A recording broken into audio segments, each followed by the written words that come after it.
Sweeney, Managing Director, Jamaica Social Investment Fund. JSIF has been partners with the EU in our work since 2000, that's 20 years, and certainly we've been able to manage and implement innovative programs over the years working together. Social enterprises has come as a result of a further innovation with the ability to enable communities and the persons we serve to really realize their own dreams and aspirations in terms of economic livelihood. Our mantra is investing for community development, so we do have a focus on the community, but beyond communities, it's really made up of persons, and so collectively the group of persons that represent communities is what we focus on, how they're underserved, how we can help them to really provide for themselves and create opportunities for their own benefit. We have now taken a sort of holistic view to how we intervene in communities. So beyond physical infrastructure, we look at the social services, we look at social support, civil registration, those sort of activities that really affect daily lives of the persons in the community. We list as our beneficiaries close to 2 million persons across Jamaica. That's direct and indirect beneficiaries. And we really still aspire to affect every Jamaican some way, whether directly or indirectly. And so we continue to drive towards that goal because we see Jamaica holistically as a complete country, and really our ability to influence and affect the lives of persons here is what we aim to achieve. We really try to seek interventions that will see to their well-being and leave the community with sort of a holistic framework that they can build from. And that's what Vision 2030 is about. I mean, it's built on having healthy, prosperous communities. One of the areas we serve most, if you want to say dear to my heart, is the disabled. And many times we think about the disabled and we don't know how we can help. And I'd say to all Jamaicans that the call to action really is to reach out to the places where you know serve the disabled and see how we can improve and ensure that they have the opportunity of inclusiveness, because that's a big part of Vision 2030 and a big part of what we have to do if we're really going to embrace all Jamaicans from all walks of life. Our greatest reward really is the satisfaction of seeing communities, if you will, move from being underserved or poor or underprivileged to really having the full capacity to chart their way in the future. And so as we go into communities, literally hundreds of communities, we've seen where we've been able to leave these communities and they are able to sustain themselves. And I think that's the greatest reward. My name is Marianne Vanstein and I'm Ambassador of the European Union in Jamaica. Jamaica may be a small island, but it's an important country in the region and an important partner for Europe. With its vibrant capacity, vision and creativity, with all the potential it has. It is, however, a country where there are still too many poor people, people with needs, people that need to be given opportunities, that need to be lifted out of that poverty. This is a responsibility of the government of Jamaica, but one that we, as the European Union, gladly assist in as much as we can, because we know how important it is. In fact, the European Union is proud to do so.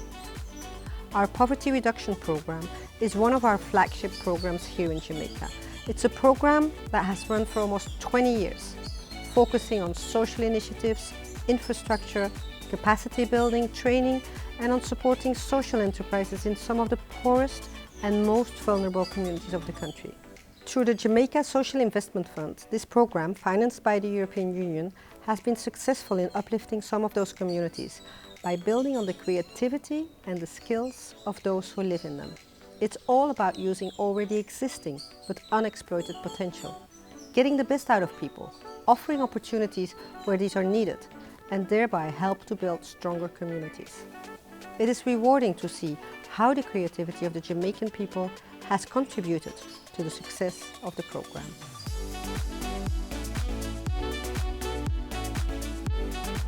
My name is Ryan Holder. I'm a Senior Manager of Social Development Monitoring and Evaluation at the Jamaica Social Investment Fund.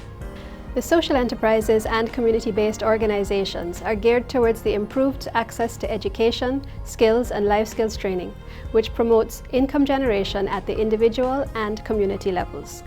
They focus on mentorship, guidance and training to foster independent, confident, self-sustained persons who will contribute to their communities and the society at large.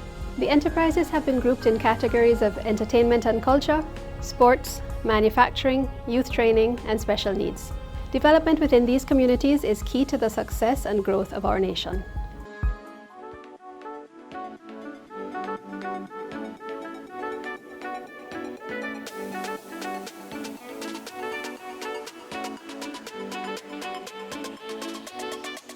Hi, hello and welcome to the EU JSIF Entrepreneurship Virtual Expo for 2021. This is with the kind support of Flow Foundation. We're going to be talking on this panel about pivoting in the time of COVID. Now, when we think about pivot, we think of netball. I'm a sports person, but some of our panelists will be pivoting on the panel today. Our very established guests are Rachel McDonald, who is an educator. In the middle, Melanie Miller. She is a CEO, but she decorates and she plans events. And of course, there's Carl, who is the CEO and president of Worldwide BPO and Call Centers, and he's all across the island. Welcome to the program. Thank you. Thank you. All right, so COVID has really kind of locked us down to some extent, but it has really opened doors. And the three of you combined, I think, have three of the most exciting events, sectors that you could even pivot in. Rachel, I'm going to start with you. You're an educator. How has it been really in times of COVID? Oh my goodness. Oh, where do I begin? Well, I think I could start off by telling you what last year kind of looked like. So last year, my team and I were planning to have the best year ever. So 2020 was to have been our renaissance, so to speak. But regrettably, things didn't kind of plan out or didn't pan out the way we had anticipated. I was very eager and excited as the head cook and bottle washer. We were going to move into new locations. We were going to expand our programs. We were going to be collaborating with a number of other organizations. And ultimately, things just didn't go as I would have anticipated in my wildest dreams, right? As was the case with each and every one of us, things went, well, for me, pretty bad. And I think it's safe to say that I definitely didn't plan for the unexpected.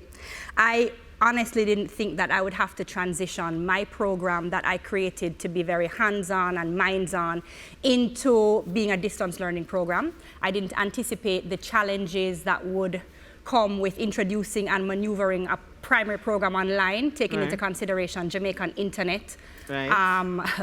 Very limited and varied technological know-how and digital skills, and I certainly didn't plan to close my physical school doors. Okay. So, I mean, that gives you a little bit of perspective as to what we had to go through as an organization. But, it's interesting because I saw a social media quote recently, and it goes something to the tune of, well, how does it go again? My head gone, Overwhelmed, this is what COVID does to you.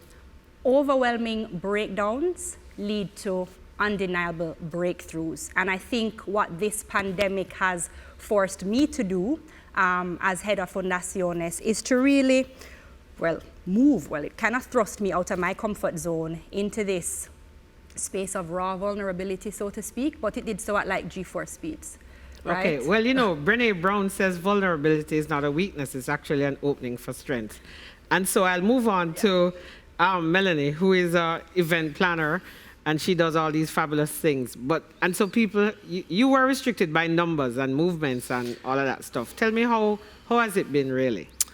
Well, you have a forecast for your year, and you usually in the wedding industry, your brides are with you for about a year.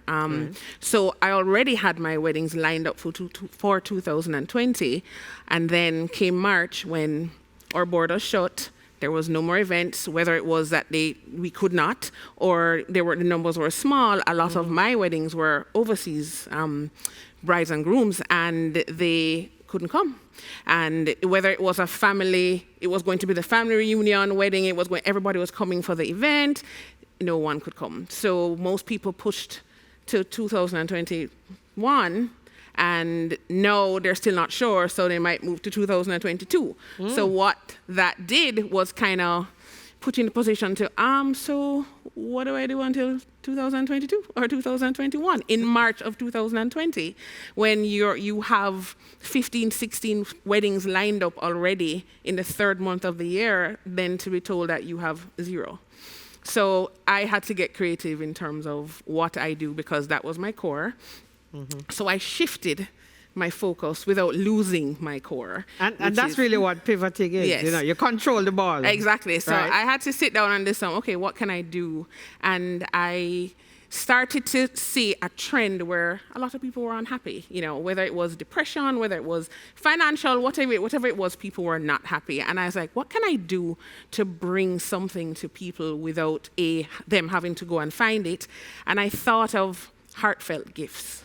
So I wanted to tug at your heartstrings. I wanted to find something that people would get, because everybody was kind of down.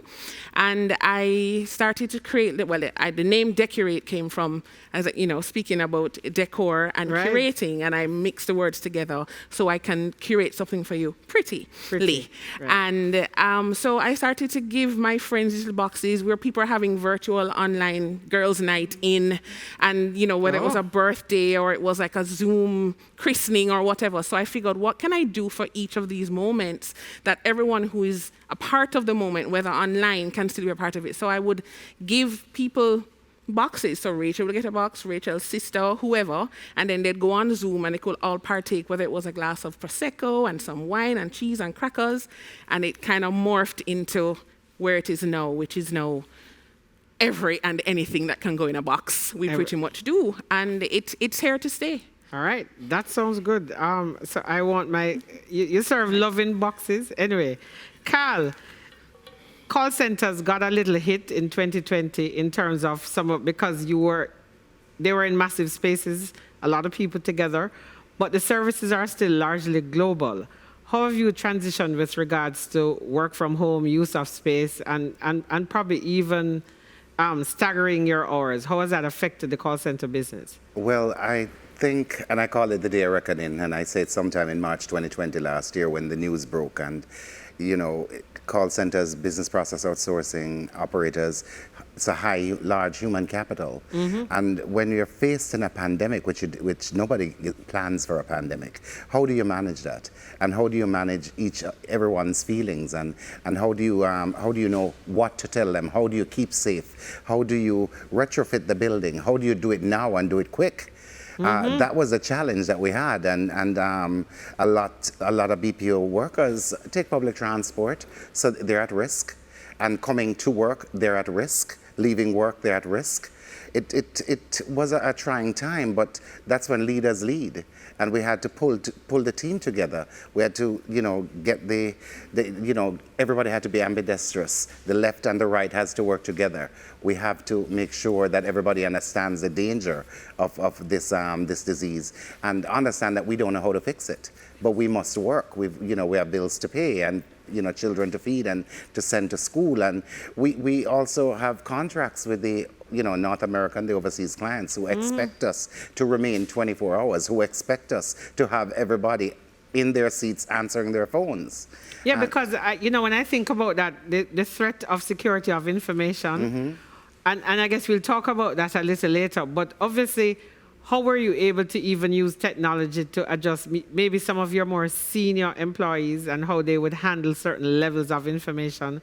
Was that kind of a challenge? Extremely good question. We just had to take a systematic logistical approach. We have to look for the most mature person who can actually be allowed to work from home. And even when you find that person, is it conducive to operate as a call center space? Are there children? Are, their Right. dogs in the background? Are roosters crowing? Or the weed whackers. Or the weed whackers, or the bikes. So, trial and error. And, Jamaican people, workers, it's a real job. They want to keep their jobs. Absolutely. And they're going to do what they need to do to make sure we deliver. And we have been delivering, and we're just hoping that the borders will open up so that more can come, because why not send it to Jamaica? Oh, absolutely. Rachel, let me go back to you, because your age range is kind of wide, 18 months to 18 years. 18 years. Where are most of your people based in terms of geographically? In Kingston and in Montego Bay. Oh, there. So the two major centers. In terms of major centers. internet portability, how was that really Well, we impacted? were pretty fortunate because the majority of our children were able to access devices and were able to log on. So that was good. But the challenge was that we have a really large early childhood cohort. Right. And we know that it's really difficult to get a 2- and 3-year-old to sit in front of a screen for any sort of extended period of time. So like Carl, it was a lot of trial and error, a lot of, okay, let's try this this week. Let's try and meet for 15 minutes. Let's push it to 20 minutes. Let's just figure it out as we went along. And it was interesting. It was definitely a wild ride. Let me ask you, are you doing any research using that? Because as an educator myself, concentration time frames for different age groups is going to be critical coming out of the pandemic, to talk about the future. Definitely. To see, because I have a 4-year-old niece, and she's speaking in sentences. I mean, she's doing well because she has access. And I find that the children have become a little more engaging. Certainly ones I'm in touch with. Do you have any kind of rough evidence that this is changing? Evidence exists, but the evidence will continue to change as the experiences vary, which they have. It's just particularly interesting right now because we have had to rely on the use of internet and the use of technology to access a basic fundamental right. Right? So our children have been used to face-to-face interactions, and that's how you get an education, so to speak. But throwing a 2-year-old, when you develop a program that's hands-on, minds-on, as I said earlier, in front of a screen that's probably this size, and you have a little sister who needs to use the device as well, it is challenging, it's difficult. And I mean, it's just what can be done right now, but it's not exactly ideal. One of the things that we've seen through the pandemic is that, especially in my industry, education, is that whilst technology is an opportunity for us to access education, for children to access education, it's not the only portal. So we have seen wonderful teachers in Jamaica thinking outside of the box and innovating. We have seen them creating blackboards in their communities, continuing the learning. We have seen them riding on bikes to reach communities with their children, where their children live. So I think it's important for us to know that online, whilst it is amazing, whilst it is an opportunity to access education, it's literally not the only opportunity that exists right now. Yeah, so let us switch gears a little bit. Melanie, the event planning thing, I've dabbled in it a bit, but things like especially curated boxes and the little charms. I mean, I've had wine drinking online. Are those some of the things that you're doing? 100%. So it's an experience, and so what we're doing, and what Decorate does is I didn't want it to be, like you get a basket from somewhere, there's going to be wine and a little peanut and a little. I wanted to do a little different, where I would find out about the recipient. I thought, what do they like? What's that thing? Whether it's a tamarind ball amongst a Dom Perignon, it doesn't matter. It's just that thing that they love. So once the box was opened, they would be like, this person knows me. This person gets me. This is my box. And that was where the heartfelt gifting came into play, because it was not just generic. Nothing is wrong with generic, but we wanted to make it yours. What probably was some of one of the most exciting moments when that person opened the box for the very first time, it popped, and I mean, you're watching it on Zoom and you saw the eyes pop. Tell me your reaction and your emotion. As with doing a wedding, and when that bride or that bride's mother comes to you to tell you, oh my God, it's the best day ever. We love it. And the tears. And you're like, for all the stress and the long nights and the meetings, it was all worth it. It's the same thing because luckily for me, I'm a hands-on person. So most of these boxes I did with my own hands. So and it's trial and error. So I'll put something in a box and I'm like, nah, I don't like how that looks. Let me change it. Because I want that effect of when you open it, everything is just beautifully laid out the way it's supposed to be. And I can get that reaction. So I've gotten that. So I know the fruits of my labor and I can see that it's appreciated. And that's when you know it's all worth it. Carl, so, when you talk about the call centers, you have had to deal with travel, logistics, and movement of people.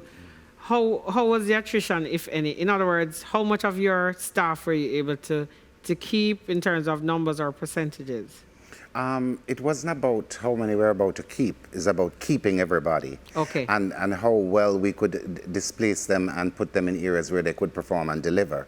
That was a challenge. And we overcome those challenges because that's what we do as Jamaicans. We have to make sure that whoever wants a job stays in a job and gets a job. Right. And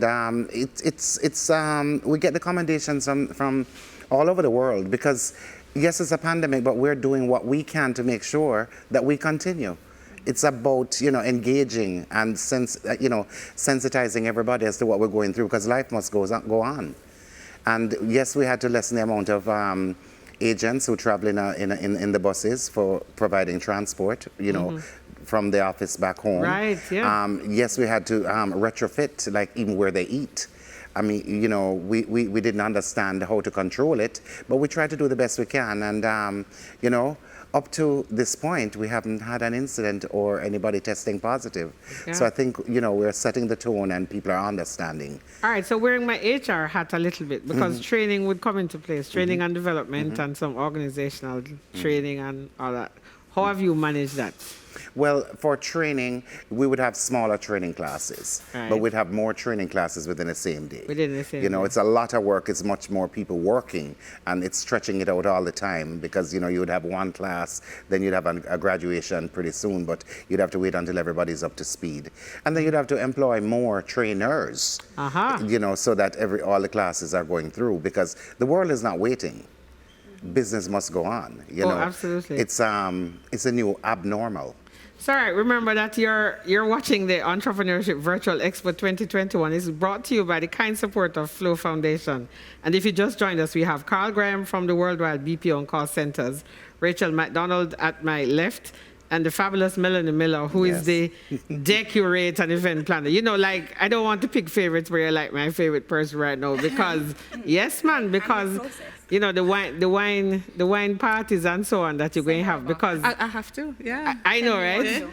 She's going to send me my special box. But how is it that how do you see or forecast readjusting? Because now that you're tugging at the heartstrings, and I noticed when you were saying when the bride and the bride's mother, what about the groom and the groom's father? How do you tug at the heartstrings of men?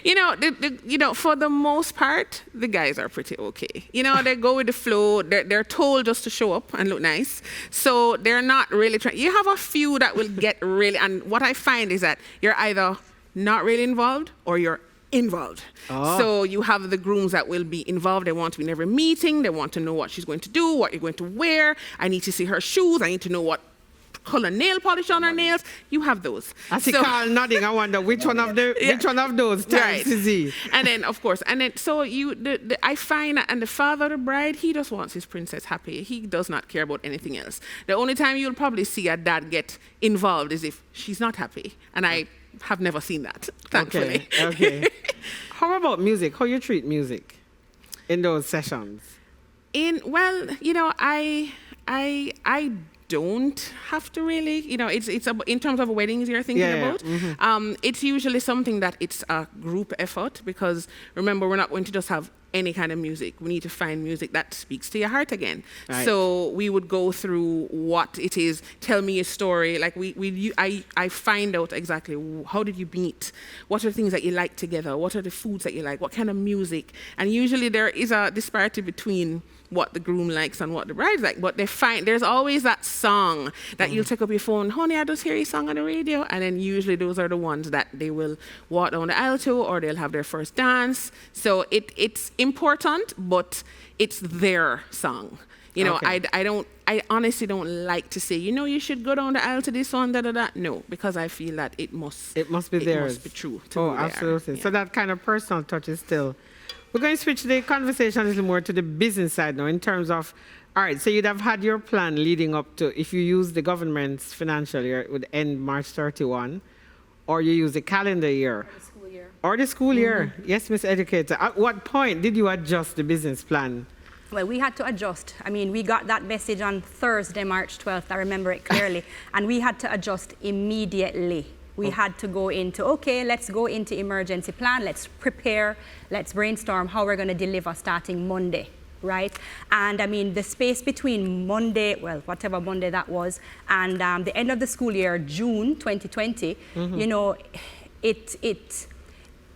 we realized that there would never ever be this return to normalcy in terms of education and in terms of child development. What there would be a move towards doing things completely different. Right? And you just had to keep bending and flexing. So I remember we had a school semester that would have ended right after Easter or right before Easter started. So, you know, you're trying things, you're experimenting, you're seeing what works in terms of online, in terms of your distance learning program. And then for us, what happened is, for the semester now that would have started after Easter, going up until June, we had a lot of parents, you know, they were evaluating their children's age, their stages, and their own personal realities. You know, and a lot of them were able to, were not able to participate. Right? And that was really, really, really just difficult for us to digest. And I'm like, oh my gosh, how are we going to survive? Will we survive? And we had to make some really difficult decisions. So the adjustments have been, you have scaled it down, but... We have had to scale down physically. We've had to close, I mean, both our locations. We had 3 operating locations. We've had to close our locations. And in September, we were able to launch something else again. So we've been constantly creating. So we were able to launch this Fun on the Line, this online program. It doesn't replace face-to-face, and we don't expect for it to, but it's a filler of the gap right now, you know? So that's your undeniable breakthrough. My undeniable breakthrough has been just a whole lot of things. You know, it's been me looking back at the rationale for starting Fundaciones in the first place. It's been me thinking, okay, how are we going to really address the issues that have always existed, that we really wanted to meet when we started back in 2008, 2009, and you know, just trying to see where we could have the greatest possible impact. And that was my vision and rationale for starting when we first began. And I think that in trying to maintain a business and sustain it, you kind of forget why you really began. Right. And that was what happened to me and my team. We really kind of forgot. We were just so caught up in meeting these targets that we would have set that we forgot why we were really in the business from the beginning. Right. You know? David Brooks, I think, has a book called The Second Mountain, where, you know, after you've done the basic things in life, you're kind of looking at the point where you want to enjoy the finer things, so to speak, enjoyment. And you would have, because of event planning, looking at, have you had, for example, any men and women trying to renew vows? Is renewal of vows? Honestly, not so far. What I have seen a lot of is couples who were thinking of getting married. You know, we've been together for 5 years, we've been together for 10 years, and they, after a couple months of the pandemic, were like, you know what, we're not waiting, let's just do this. So I've had a lot of planning weddings in 3 weeks. I've done maybe 4 of them last summer when it was 20 people, 26 people because of COVID, and them saying, why am I waiting? Why am I waiting for this 150-person wedding? And what it has also done is... Carl, you know I'm going to ask you about weddings, right? Right. What it has done is the experience is different, so they'll up the ante on the experience. So if you're going to feed 150 people rice and peas and baked chicken, for argument's sake, now you can feed 30 people a nice piece of tenderloin and some lobster or shrimp. So people are now, it's definitely now the quality over quantity. And that I've seen a lot of. Maybe that's a good point for weddings to come, but no, but all right. So, and so when I think about that as an event outside of weddings, what are some of the other exciting things you have done, the milestones outside of weddings and even birthdays? Well, apart from the weddings and the birthdays, people are having babies, lots of babies, and there's more to come. You know, the pandemic, people were bored, so there's sorry, there is, and even the parties that we have. So like there's a wine club, so people will use my services now to get a group of people together, and we'll have like a charcuterie box, which is, you know, of course, your wines, your cheese, whatever. So they're celebrating, but sorry, before I go, another thing is dinner parties. Oh. Jamaicans probably didn't have that many. Like you'd have a little lime at your house, body come over and have food, but now I'm seeing a lot of elevated dinner parties where you're having 10 or 15 of your friends. There is a personal chef. There is a tablescape setting. There is the finest of everything. Your wines are chosen. They're paired with your meals. And this is a random Thursday night just because. Ah. So that, I think, without the weddings and the birthdays, anniversaries, dinner parties is what I've seen a major booming. Like last week I did like 4. Okay. Yeah. So All it's right. good. All right, Carl, what has been your undeniable breakthrough? I think being able to have all these weddings, we married sales and service. I love that. All right, for So a instead moment of there, one- I know, y'all noticed that I was just pivoting off her elaboration. We had to just put people who did just sales and people who did service, train them up so they could handle more, and introduce a universal philosophy where one person can do more things instead of having it farmed out to different people. So we had to demonstrate how we're going to get through this and how we're going to do it and save the clients money, because we really want the jobs. We really want to keep the contracts. And what encouraged us also is that we reached out to the individuals, the prospects and the clients that we had, and we strengthened and we built relationships, and we forged ways as to how we could work together better, so that even though your balance sheet is affected and mine is affected, we need to make sure it doesn't get any worse as the pandemic grew. Mm-hmm. And there were challenges too, especially with payments, collections, and so forth. There were challenges with technology in my area, where there's some remote areas which just didn't tolerate that type of thing. And I just told my staff that we're not going to blame anybody or anything. We're going to use the cradle to grave philosophy, where we own the problem and we bury it when it's fixed. Oh, okay.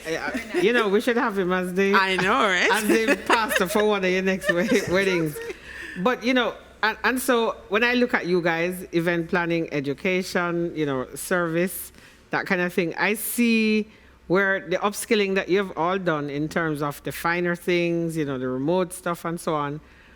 Forecasting, how is it that you're going to adjust, build, refocus in the next couple of months? Because 2021 already is lining up to be some exciting things. Things like the Olympics is going to return. And so once the business of the regular world is coming back, it means that the people you're working with have readjusted their lives. How you see that in terms of the forecast, what you think the rest of 2021 will look like? Well, in my industry, it's pretty much just offering support to those who would have been affected. So reaching out, making sure that everyone who may not have been able to access education and the quality of education that they would have desired and needed, it just gets a little bit extra support. My organization is now a little bit more wider in terms of its reach. So we are not only able to operate in Kingston and Montego Bay, but we are now able to work with a variety of teachers and administrators from anywhere. We're able to share, we're able to offer support, we're able to collaborate, I can get creative, and we are now able to design and implement programs in spaces and in communities that not only want them, but really, really need them. So we feel a lot more fulfilled in our new mandate, so to speak. Without putting you on the spot, would you go back to physical spaces? We miss physical spaces, put it that way. We really miss physical spaces. Yeah, all right. If there is an opportunity for that to realign itself, we will definitely examine it. Okay, so more people still getting married, wanting to get married? Yes, they're still there. I tell you, COVID has, when you're in a relationship with somebody and you're probably going to get married to them, it's either you realize that you don't really like them or you really love them. Okay. So a lot of people are, like, all right, we went through a pandemic and I still love you, so let's do it. Yeah. So I do have, and it's so funny, like, in the past couple of days, I've seen emails come in with people saying, can we look towards planning a wedding in the near future? So people are still getting engaged. And luckily for me, that is not concentrated just Jamaicans. They're all over the world. So, and I meet amazing people who bring something. So every wedding brings something new to me, whether it's their traditions, their culture, and I have to just bring it to life when they get here. So in terms of forecasting, it's still kind of hard because I have some brides who are just sitting kind of waiting. Like, all right, I really want to have 100 people, but right now I can only have 15. Can we just wait a little longer to see? So I'm on that. I find that my weddings now are smaller, which is great. So the aim is to get more of the small ones than a lot of the big ones, or a lot less of the big ones.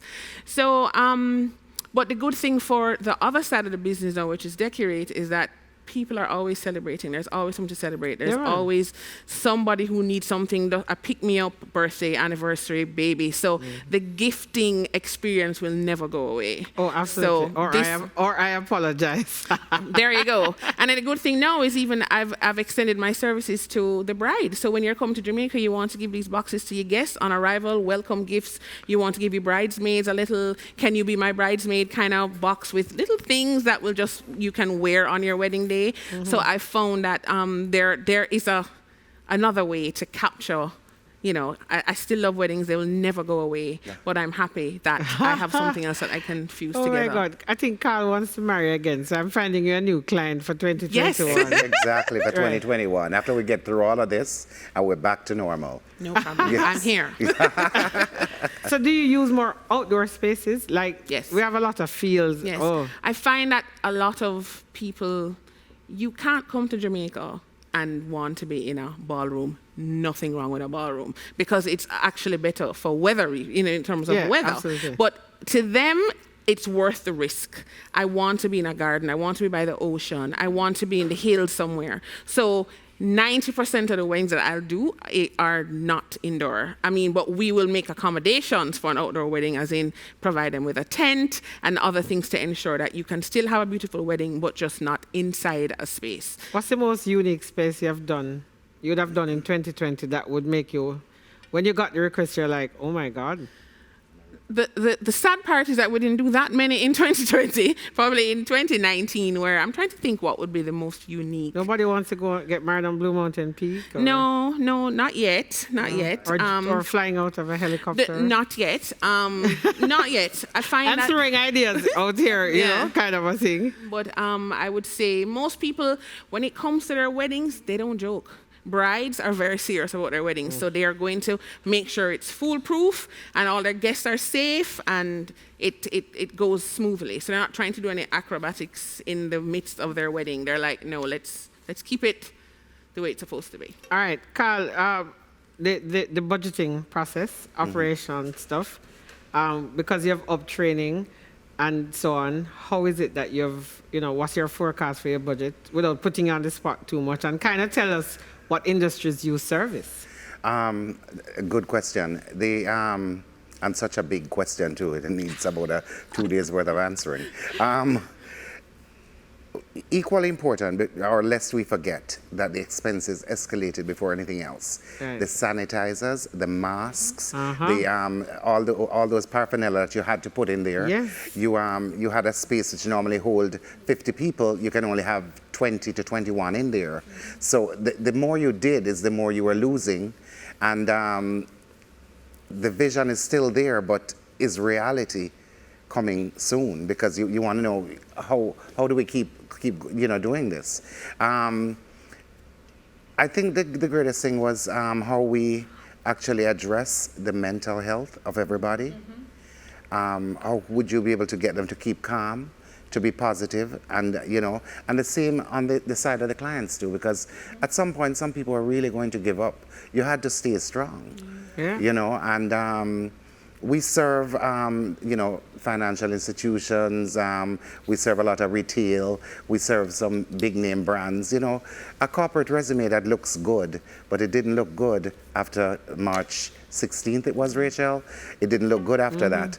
And the good thing is we have a chance to build and rebuild, and we must change. This is what it's telling us. We have to change.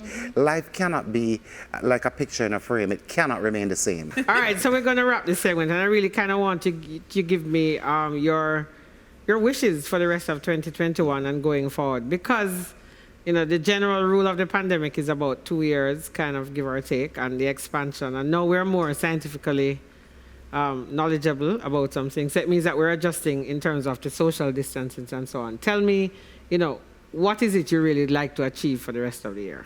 What is it I would really like to achieve? Well, I would really love to continue to just have my impact reach as many persons across the island as possible, particularly children and their families.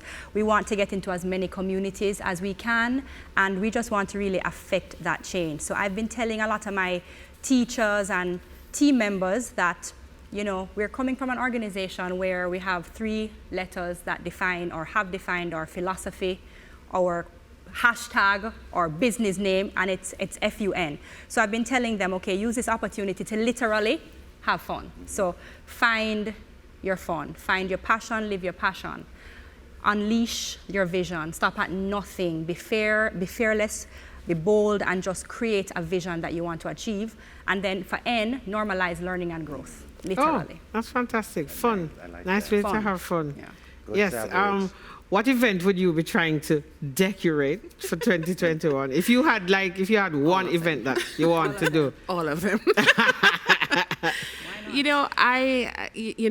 Every wedding brings something else to my heart, and I can safely say I still love it. So I just want more of them. And with that, I also want more of the experiences that bring happiness to everyone. So in my moving forward is just to expand my brand where I'm connecting more people together, whether it's online or not, and just love and fun, as you said. Love and it's fun. Enough. All right. All right, so we had fun, we had love. Carl, what's your acronym? It's me. M standing for mysterious E element. Watch out. And if it's me, mysterious element, find yourself. Once you find yourself, you're going to get that confidence that you need. Okay, so now we're going to take some questions for the panelists, and we start with Rachel.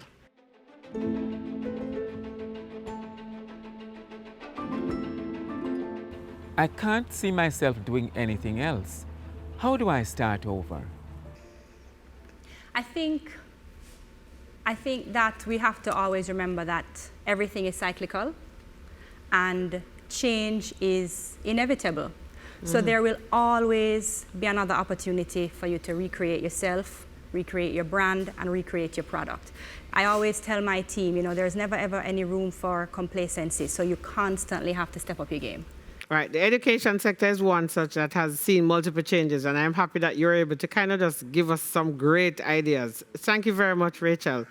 Now for the second question. How do I know when it's time to pull the plug? Who says that you have to pull the plug? This is the time where you reinvent, you refocus, you rebrand, you do whatever it is that you need to do to survive. I've seen in this time of COVID, I've seen so many people who tap into things that they didn't even know they could do. People who never baked in life are baking. If it is that you're doing something and it's not working and you can bake a banana bread and go and sell it to somebody, because Jamaicans like banana bread. There's so many things you can do. If you are just like myself, you're doing one thing, it's kind of on the burn off a little bit, you do something else. So I would definitely say, unless it's absolutely necessary, I would say dig deep, find whatever it is that you have to do to make yourself shine and your whatever product you have, and get it done. Thanks, Melody. That was a great response. On to the third and final question. Is e-commerce the only way to survive?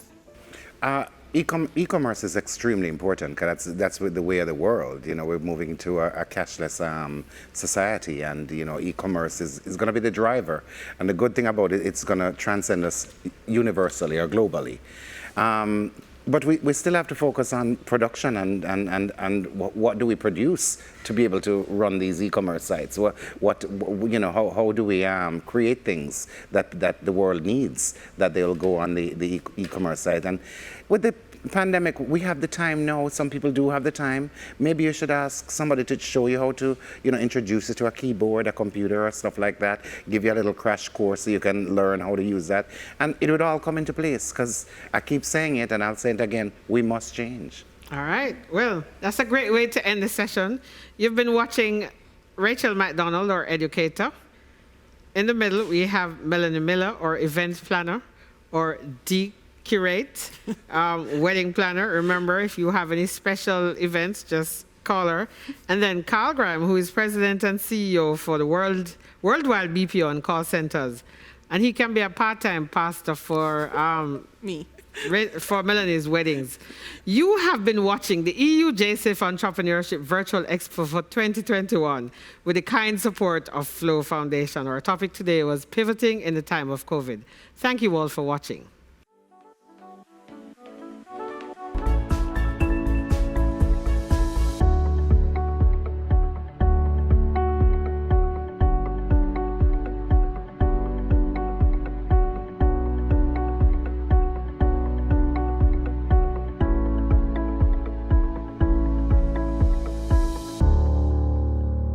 My name is Marlene Lamont, Project Manager for the Poverty Reduction Program of the European Union Delegation in Jamaica.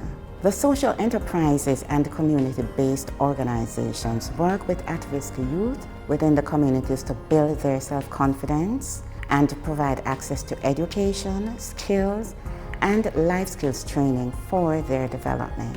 This leads to them being self-reliant, strong, and productive members of the communities. An important value added of the training is that it promotes income generation both at the individual and community levels. This type of development is key to the success and growth of Jamaicans and, by extension, Jamaica.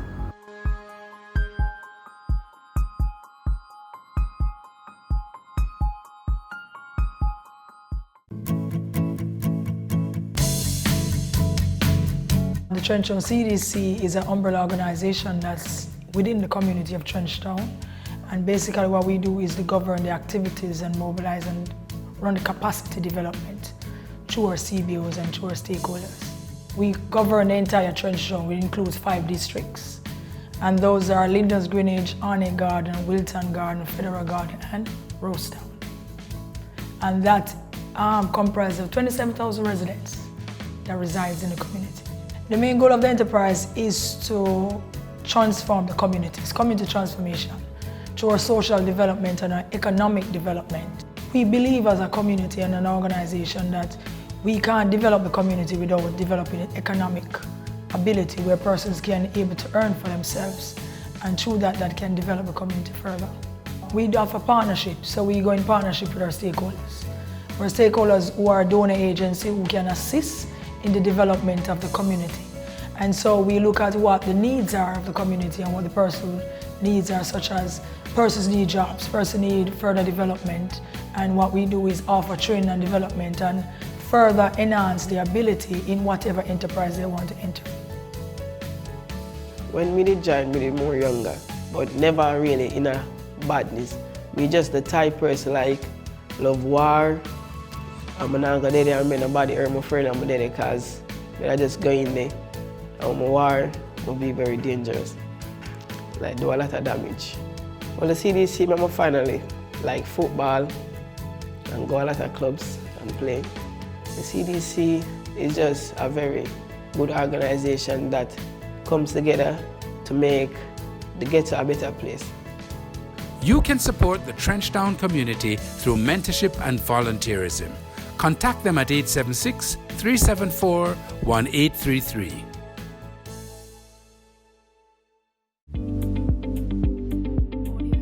The The Forward Step Foundation is a non-governmental organization that focuses mainly on training at-risk youth in different skill areas. Some of the skill areas are craft jewelry making, studio engineering, makeup artistry, carpentry, culinary art, and life skills. We also focus on metal embossing, which is fairly new to the foundation. The aim for Forward Step Foundation is to train these youths in the different skill areas and make them employable. Most of the youths that we train, they are at-risk youths. So we gear them with these skills so they can better sustain their families. We want to give as much hope as we can to our youths today. With our training center being built right now, our aim and goal and focus is to start expanding as much as possible, offering more training, opening back our homework assistant center or printing center to get our studio, our recording studio up and running so they can feel what Forward Step is all about, because it's not just a name. It's a vibe, it's the energy, it's the love, it's the hope, it's the faith that we give persons out there. It's a whole vibration. The experience that I have with Forward Step Foundation has been tremendous. I was going through a phase before going to the Forward Step Foundation, and being in the Forward Step Foundation, it has helped me to grow my self-esteem and to grow more from the negative into positive. In 2018, I started my brand Invocations, right, where I do handcrafted natural soaps as well as my famous body sauce. While at Forward Step, Invocation has been highlighted. I've been to many expos with Forward Step under the Forward Step Foundation banner, and I've been able to highlight my products and put them out there to the world for everybody to see. Since my training through Forward Step Foundation, I am now able to train and empower women in soap making. So I'm able to offer them my skill and hoping that it will make their lives better. Support the vulnerable through Forward Step by purchasing their handmade jewelry and innovative products, such as handmade natural soaps and body sauce. You can contact them at 80 Cottage Drive, Portmore, or call them at 876-507-3424.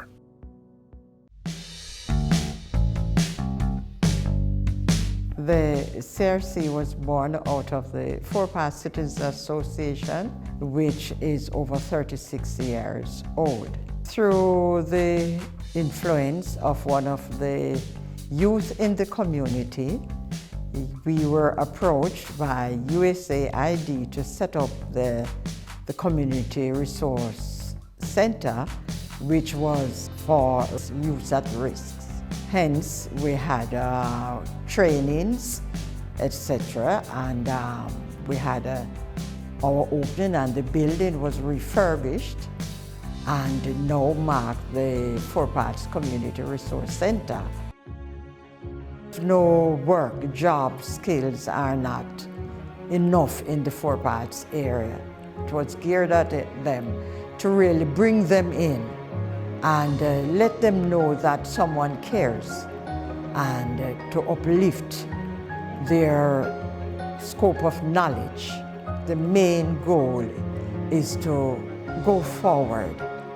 Let it be impacted, let it be an impact on the community and indeed Jamaica at large. Contribute to the success of the Four Paths community by supporting their internet cafe. Printing is also available. Their contact number is 876-987-0466.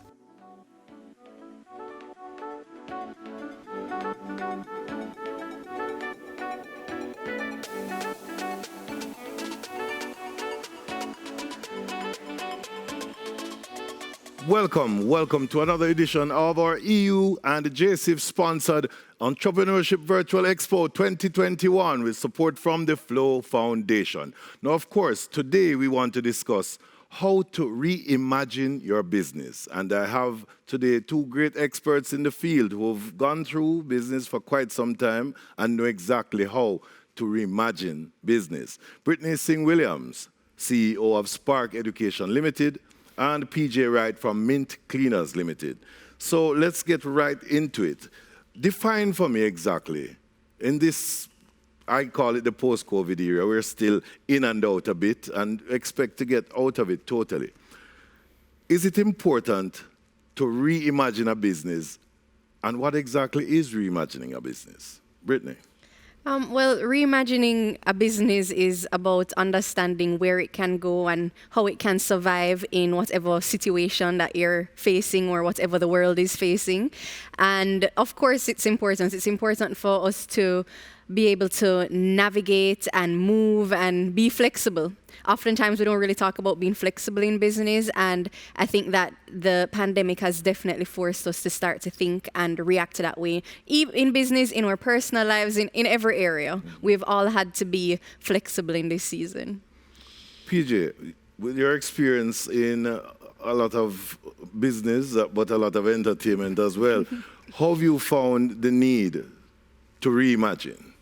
Well, as Brittany said, it's now with all things. So let's take it from even from the family side, where it is that we have had now to change the way how we interact. Just like with all relationships, business is a relationship. It's a relationship with your customers, and you have to find a way now to reimagine how it is that you're going to connect with them, how it is that you're going to be as important as you were before, depending on the type of business, because probably your services or your product may not be as relevant to them now. And then, lastly, it would be to then see how best that you can, let's use the word pivot for this part, pivot the business to the direction of the customer. So it sounds to me like you're saying your business has to always change with the times, or does it require a specific kind of change for you to reimagine the business? So outside of COVID, if we simply had dengue, you wouldn't reimagine the business. Yeah. So what exactly will cause you in times like this to always make a shift? Well, for me, this is unprecedented times. This is a pandemic, and some people may be taking it a lot lightly than others. But in an industry, as in my main industry is entertainment and events, and we're at zero. So when you have an industry that's at zero, you have to find something else. As in, it's not like we're one of those countries that have the benefit of having the government to support us in ways like that. We understand our government. We understand that we have other things that needs to be developed, and we have the resources need to be put in other ways apart from just being handed out. So we have to be resilient. We have to do more and support ourselves and support our employees as business people, because they depend on us all year round for how many years. They have done their part to make sure that as an entrepreneur, your business grows. So at a time like this, it is when us as entrepreneurs have to stand up and for our employees and make sure that we keep the business going so that they can also have a survive, because not everybody can pivot and go into different industries as easy. You have persons who have built their whole career and done well at what they're doing. To jump into something just for the next 2-3 years because of a pandemic, it's a little bit hard. So us as entrepreneurs, we have to do our part. All right, so it's not necessarily about full restructuring, just reimaging. Yeah. Is there a schedule for reimagining a business? You know, we have this saying for clubs. We say, we refurbish every 5 years. Mm-hmm. For the average business, should there be and is there a schedule, a specific time for reimagining the business?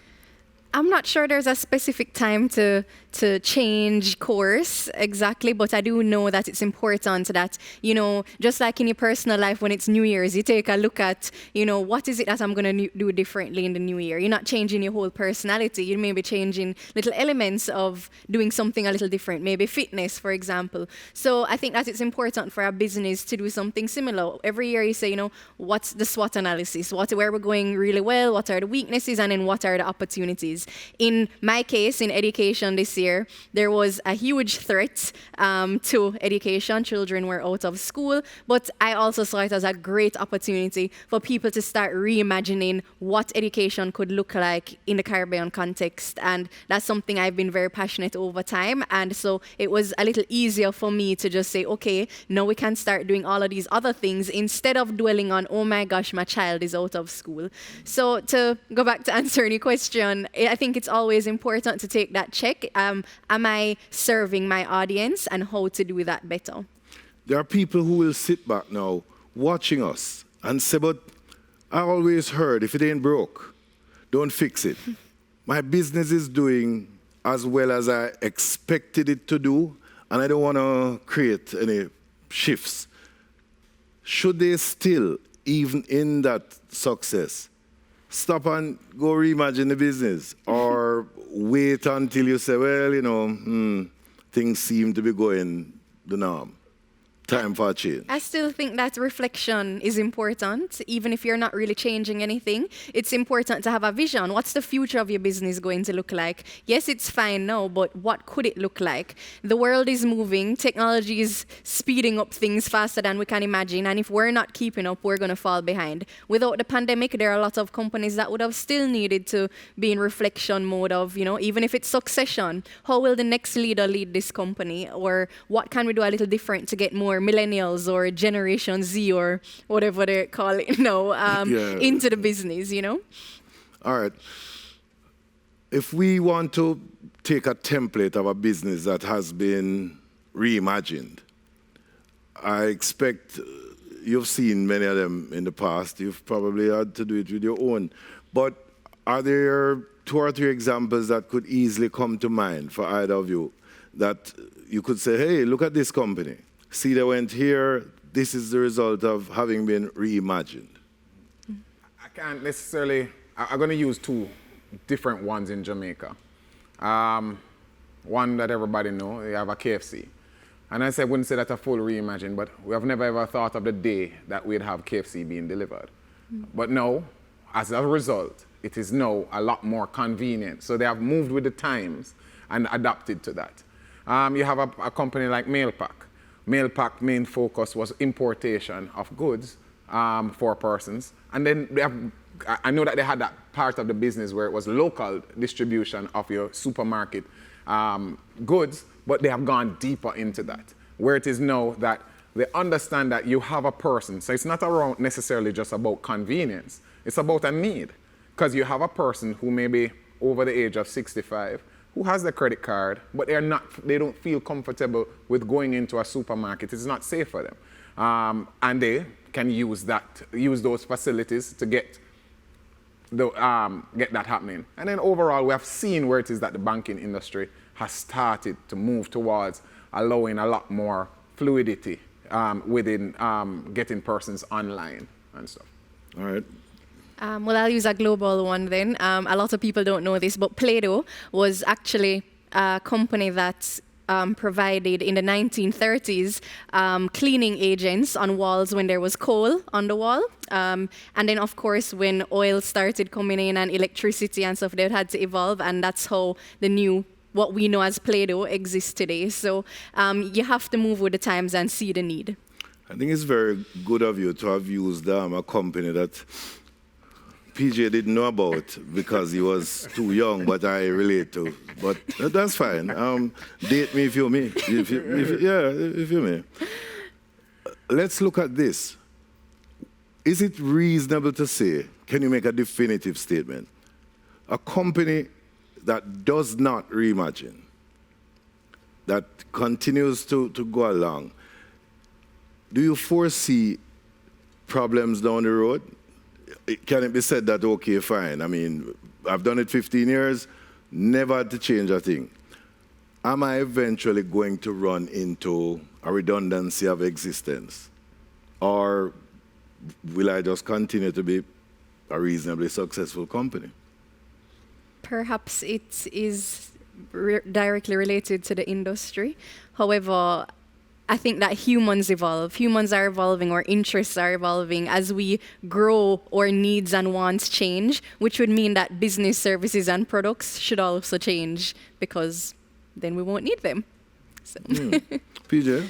I definitely believe that you have to evolve. You have to reimagine your business. I can use examples. As in, you have Blockbuster.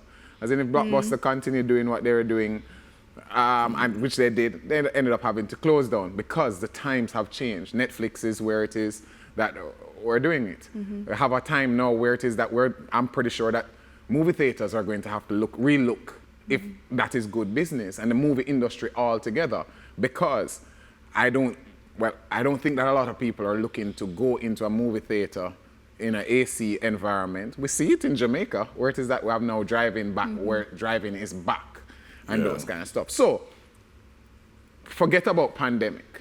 The times will always change, and we have to change with the times. I'm so glad that you hit that point. You created that avenue for me perfectly. Changing with the times. We were at drive-ins, went to multiplex facilities, went to a lot of changes from Blockbuster, the Netflix, the works, and chilling at home. Now we're back to drive-ins. Part of that reimagining, is it that you have to also be prepared to not just go on a curve, but sometimes return from whence you came? Yes. So if I decide I'm not going to change, and I'm waiting on a return, because if I had a movie theater right now as a drive-in, now would be my time. It's just if you could manage to hold on in between there. How long are you waiting for? As in, I guess some people who still have some stock of Bellfoot pants still holding on. So I think they're waiting on that part to sell them again. And now you allowed him to take a job at, you see? Okay, that's it. No more jobs. We're done. Play-Doh and Bellfoot. That's it. All right, but let's look now at the very young, upcoming entrepreneur who says, all right, I've just started. They're still trying to get their bearings together and, find their way. So the business is in that initial trajectory.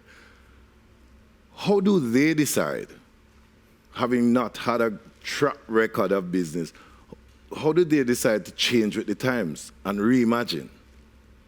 Well, I personally consider myself one of those young people still very early in it. And for me, I always knew that I wanted a school.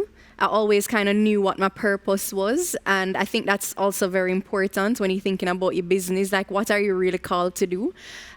So when the pandemic hit or spread, I already knew that this was a no-brainer. This was a perfect opportunity to really bring to life the things that I had wanted to see. I guess maybe I have that natural visionary way. But I would say to young people or anybody young in business is to really be sure about what is the messaging that you personally want to share. What is it that you want to offer the world? I mean, I guess my husband would say I come from a very, hairy-fairy type of perspective, but that's my perspective. I really think it's important to know what it is you want to do and then think about how is it best with these conditions that I can share this message or share this product. You want to chime in there? Right, for me, I kind of was saying it a little earlier. My situation was a little unique. My main thing is entertainment. I've gone into restaurants.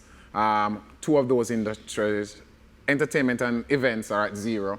Restaurants are probably at about 40% because of just hours and volume of people that are allowed in space. It was only essential for me to find ways to get into other stuff. My calling is definitely not in sanitation and janitorial services, but there was a need.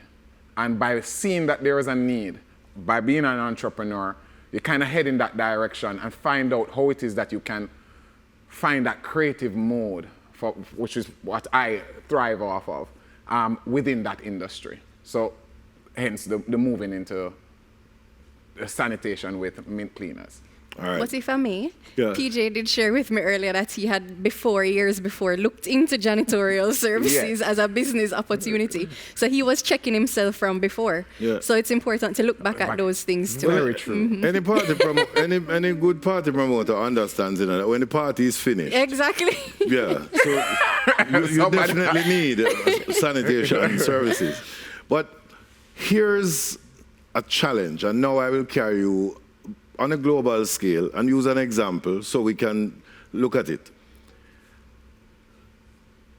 How do you know when it is that your reimagining has not worked?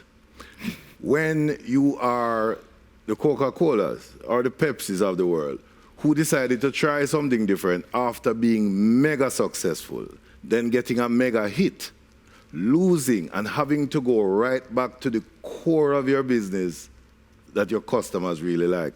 How do you now say to somebody, this is what you use to know that your reimagining has not worked? Well, I think it's always important to listen to your customers. I mean, that's how my, I guess, evolution has happened in this season as well. Clients kept calling me, can I bring my child to you? Can you come to my house? And I was like, I can't stretch myself to go to everybody's house. How can I maximize on this? Because clearly there is a need. And that's how I ended up developing the pod school, which is, teachers on rotation to different pods around Kingston. So I have about 6-7 pods right now with children, and I followed the homeschool regulations. But all along, I was listening to what my clients were saying. And even as I developed the business, everything was from what the parents wanted or what the students wanted. So right along the way, I've been getting feedback as I build it. Before I go to PJ, you never encountered the issue of many voices. So yes, they're your clientele, but everybody has an idea that is sort of different. How do you make the choices between, you know what, I want to make everybody happy, but I can't. So this is how I ferret out what I need and what I choose. Well, I know what the vision is. I establish the vision, and when I get the feedback, I determine how can this work? Is this aligned or is it not aligned? And how can we make it better? Then I communicate to them, this is what was decided. Okay. Yeah. PJ, how you... See, after an answer like what Brittany gave, as in it kind of only can just add to some little points to it. As in, she's absolutely correct. The customer, listening to the customer is essential, but knowing your vision is more essential. So once you know what it is that your ultimate goal is, then you can then say, boy, okay, you know what? I'm not meeting the goal. I can call it quits. I have failed. But the thing is this, failure is not a bad thing. Failure is a bad thing when it is that you don't continue. But from you learn from it, and from you realize that, okay, I see where I went wrong. I know what I did wrong and what I can do different. Then therefore it's not necessarily a failure, it's a learning. And that is the thing that I'd say most importantly is don't be afraid to fail, but just make sure that you're learning from it, because you will. Not everything that you do will be successful, especially if it is that you have reimagined your business and trying to take a step outside of what would have been your natural box. All right. So in many cases, you don't necessarily have to also wait until the bucket hits empty to realize it's necessary to also gauge where your reimagining is going. Yeah. Because clearly, I mean, as you said, I think after spending some money, Coke and Pepsi stop and say, let's pull back quickly. Yeah. All right, a most interesting discussion, and we have some questions that we have fielded. So let me start with this one.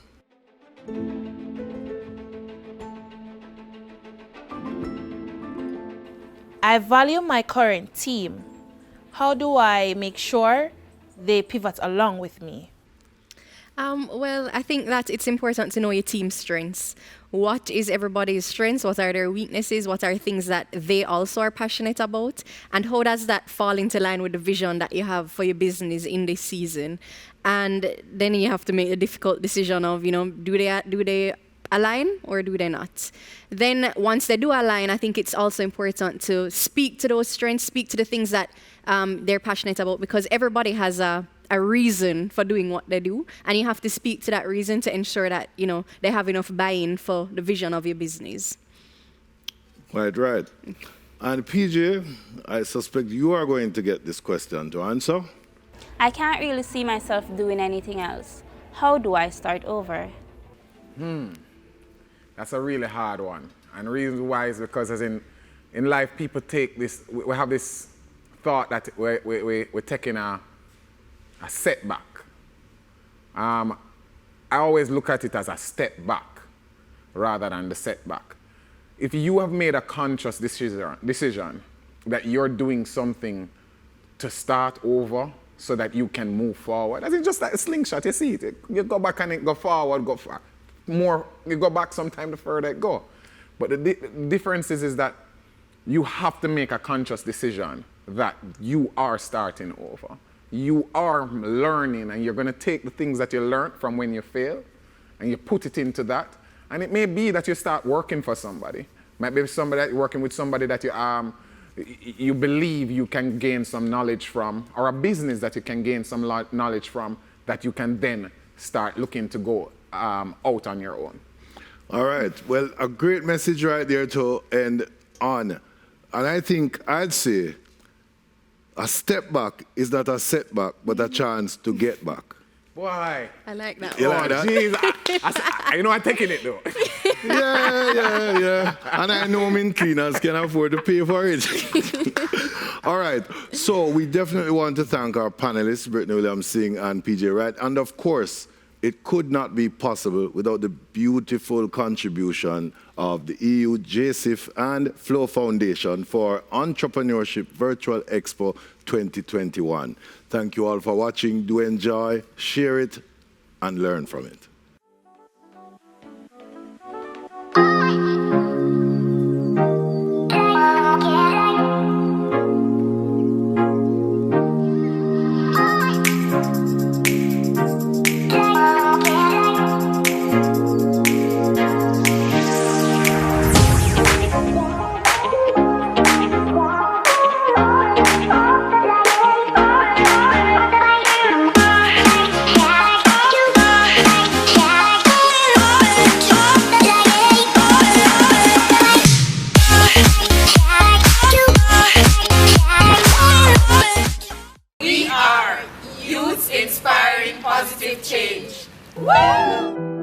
My name is Neville Charlton. I am the CEO and founder of Youth Inspiring Positive Change, which is basically a non-profit organization that is focused on volunteerism, advocacy, peace building, as well as we do marketing, communications, and all the social media management and coordination. The main goal is really training as it relates to youth development, youth coordination with a specific focus on peace building. The biggest reward is seeing the change, providing opportunities for young persons that usually don't see a light at the end of the tunnel. Personally, it's really getting to network and meeting both locally, national and international stakeholders, and really learning how the organization itself can improve and more about the training aspects of it, so how I can train other young persons to be a part of this movement. What's next for Youth Inspiring Positive Change? It's to become the premier youth-led organization in Jamaica that's focused on volunteerism and youth development by partnering with various stakeholders, partnering with various NGOs to really create a positive change at the local, which is the community level, and the national level across all parishes. So I want to work in various volatile inner city communities, and I want to make a positive impact on everybody that will come across, and we want to see real change happening. Support the youth in making a positive change by employing their services. They offer social media marketing, video editing, and graphic design work. Call them at 876-852-2179.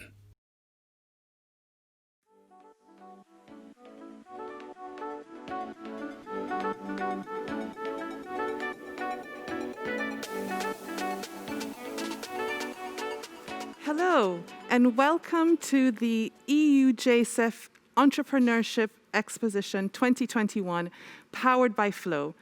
We are here today to have a great panel discussion on youth skills training with a wonderful group of professionals in this area.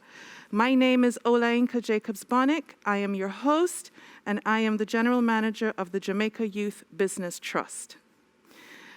I'd like to start by introducing our panel. We have Gresford Bennett, who is the Social Services Manager at the Jamaica Social Investment Fund. Welcome. Thank you. We have Venice Irving, who is the CEO of Happy Teachers. Welcome.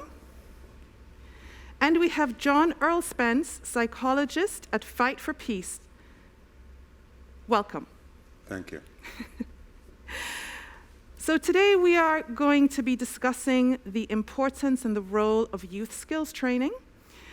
Many of us here are working at national levels when it comes to supporting our young people to have the skills that they need to move forward in the next steps of their life.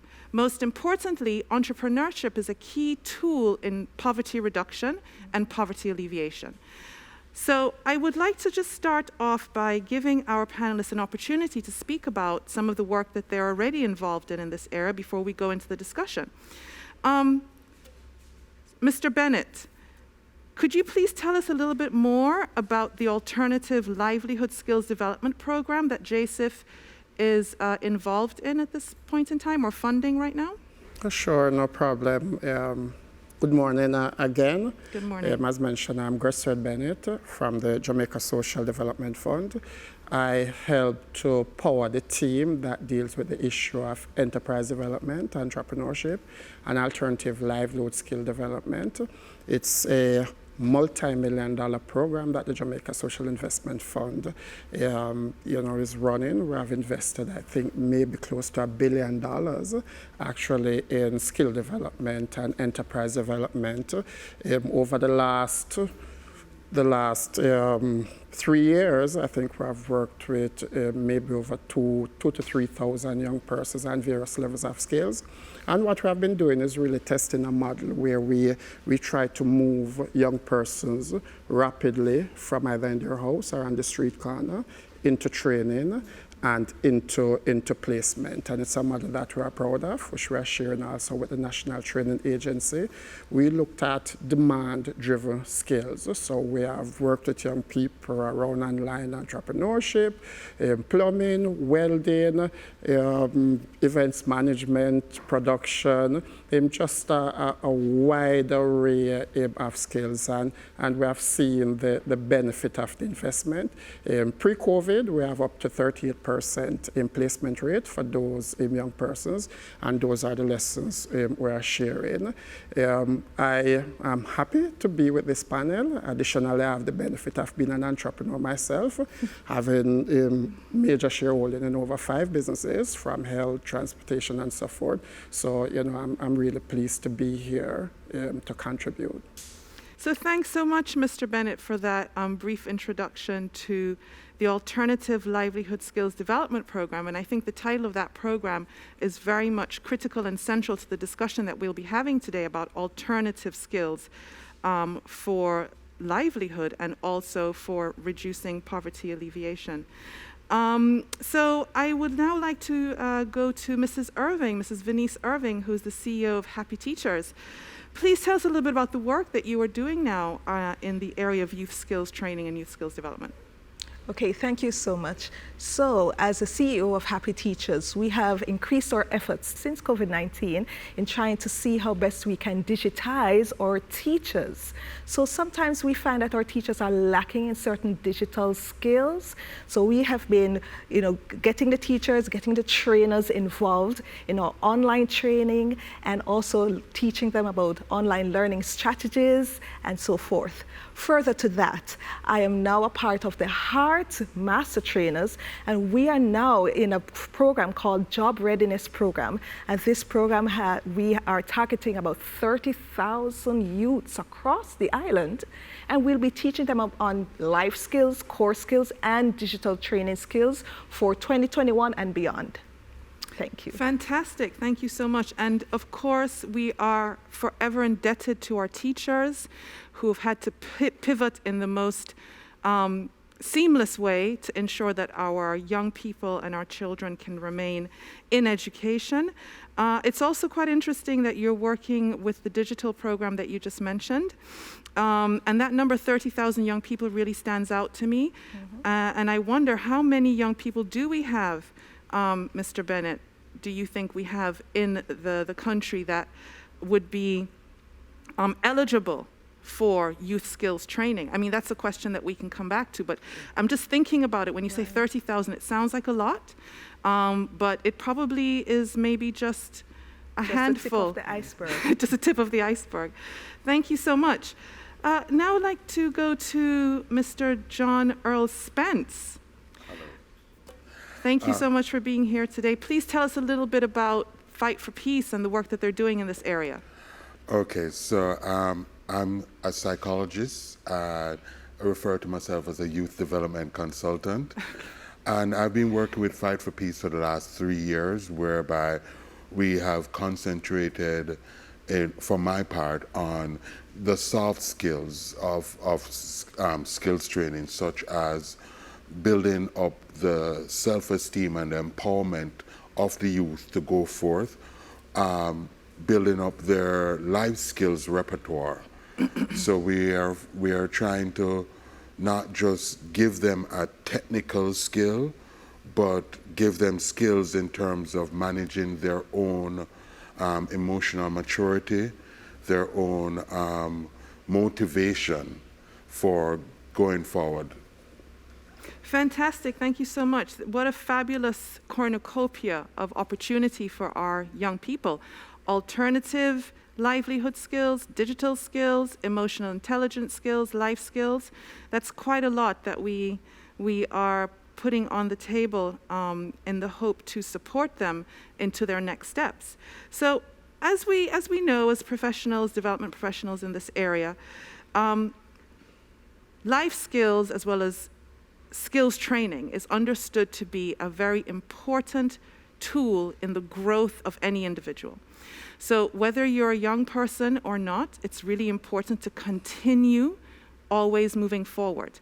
And skills training is one of those things that you should only stop when you can no longer do training. And it comes in many shapes and forms, doesn't it? We have skills training that is mentorship based. We have skills training that is also formal, as in the case of Heart and JSIF. And then we have the life skills training or the soft skills that Mr. Spence was speaking about. So to our viewers, I'd like to say, skills is not only about reading in books. There's so many other different areas of skills training that we also have to take into consideration. And also, I would like to point out that entrepreneurship training specifically is one of the life skills or youth skills that we sometimes find lacking in our high school system. So when our young people need to transition out of high school, and I have a youngster in high school at the moment, I find that one of the areas that are missing in just the general education system is entrepreneurship training. For a very long time, culturally, we have considered entrepreneurship as something you do when you're not good at school. We want to really move away from that, and we want to say entrepreneurship is something that you do because you are excellent at an area of work that you would like to share with others. So there's a stigma attached to entrepreneurship that I think we have moved away from quite significantly, but it's still there in a little bit, and in little places depending on who you're speaking to. And so today I would really like us to, speak about how entrepreneurship training can make a difference in a young person's life. What does entrepreneurship training look like? Is it one thing only? Is it several different things? You know, how do young people know that they are, if they haven't gone into a formal entrepreneurship training, is there anything that they can take away from, for example, your digital program or your life skills program that may contribute towards having an entrepreneurial mindset? Of course, we have the entrepreneurship training that is offered by JSIF, which is extremely important. You know, how does digital life skills, emotional intelligence, how does that contribute towards that pathway, a pathway into entrepreneurship or even into a program such as the one that is run by JSIF? So I wanted to just give it some context and to ask you, what do you think are the global skills that young people now need in this current climate? Mr. Bennett, may I start with you? Sure. I think one of the things that we looked at in our last cycle of alternative livelihood skill development is the globalization of skills. And at that time, we were looking at particular demand-driven skill that allows for the opportunity of a young person to actually geographically move around and still be, you know, feasible as an entrepreneur, as an employee. So we're looking at stuff in the blue economy. We're looking, you know, lifeguard training, boat handling and repairs and so forth. We look at online entrepreneurship because there's a big gig community now with Fiverr and Upwork and stuff like that. And we have seen some success with that. We have seen young persons within 3-4 months of training was able to actually make over $1 million online. But within this context, there are things that we now have to look at more keenly, because now we realize that having certain tech-related skills should be universal, just like how entrepreneurship should be a universal skill. Because we see now, I hear, you know, Serving talking about, you know, the teacher now having to go online and stuff. So we now have to be doing like small things like doing a tech capacity assessment, because we can talk about online learning, but can people manage the Zoom, the GoTo, and so forth? So there are some universal skills that we now have to shift towards, both in terms of, you know, tech base and, you know, how to manage your time, and, you know, still that are linked to entrepreneurship. And I think that's definitely something we should look at. The other stuff in terms of what is in demand, I mean, a plumber now is a good skill, because he doesn't have to interact with anybody to do his work, or a welder. So we now have to just kind of reimagine what work will look like, and that will kind of lead us to what are now, you know, kind of the new invigorated skills, you know, the new emerging skills, and so forth. I think that's the best I can do right now as we think about this issue. Great, thank you so much. And as you were speaking, I thought to myself, I need to come back to you as one of the entrepreneurs here on this panel, as you mentioned earlier, and come back to you and ask you, when you are thinking about hiring a young person into your business, what are you looking for? But we'll hold that question and we'll come back to that. A really important question I think that we need to ask is, how do we shift from you know, that mentorship training, that tradesman training into an entrepreneur? And what would need to be in that toolkit? Now, I would like to pose that question to Mr. Spence, but please, if any of you would like to respond to it, please feel free. But Mr. Spence, could you pick up on that for me, please? So one of the things that has been coming across my desk basically is that we have a number of tradesmen in our inner city communities and rural areas from all sorts, and they learned under informal apprenticeship. You know, they had electrician that was from their community and such, who was getting jobs, and as a young person they followed through and kind of shadowed them for a year, maybe 2, and a lot of our young youth are going that way as well, being shadowing craftsmen and such. Now, one of the things is that a lot of these craftsmen, though they were excellent at their craft, they didn't have the certification, right? So when we have situations where, like a cruise line says, oh, we need 2 technicians for electrical work, we might need someone to work in the kitchen as a chef. Even though we have young people who are gifted, they're talented, but because they don't have that kind of certification, that something from heart or wherever that says, listen, I am qualified, they are kind of ruled out of that job.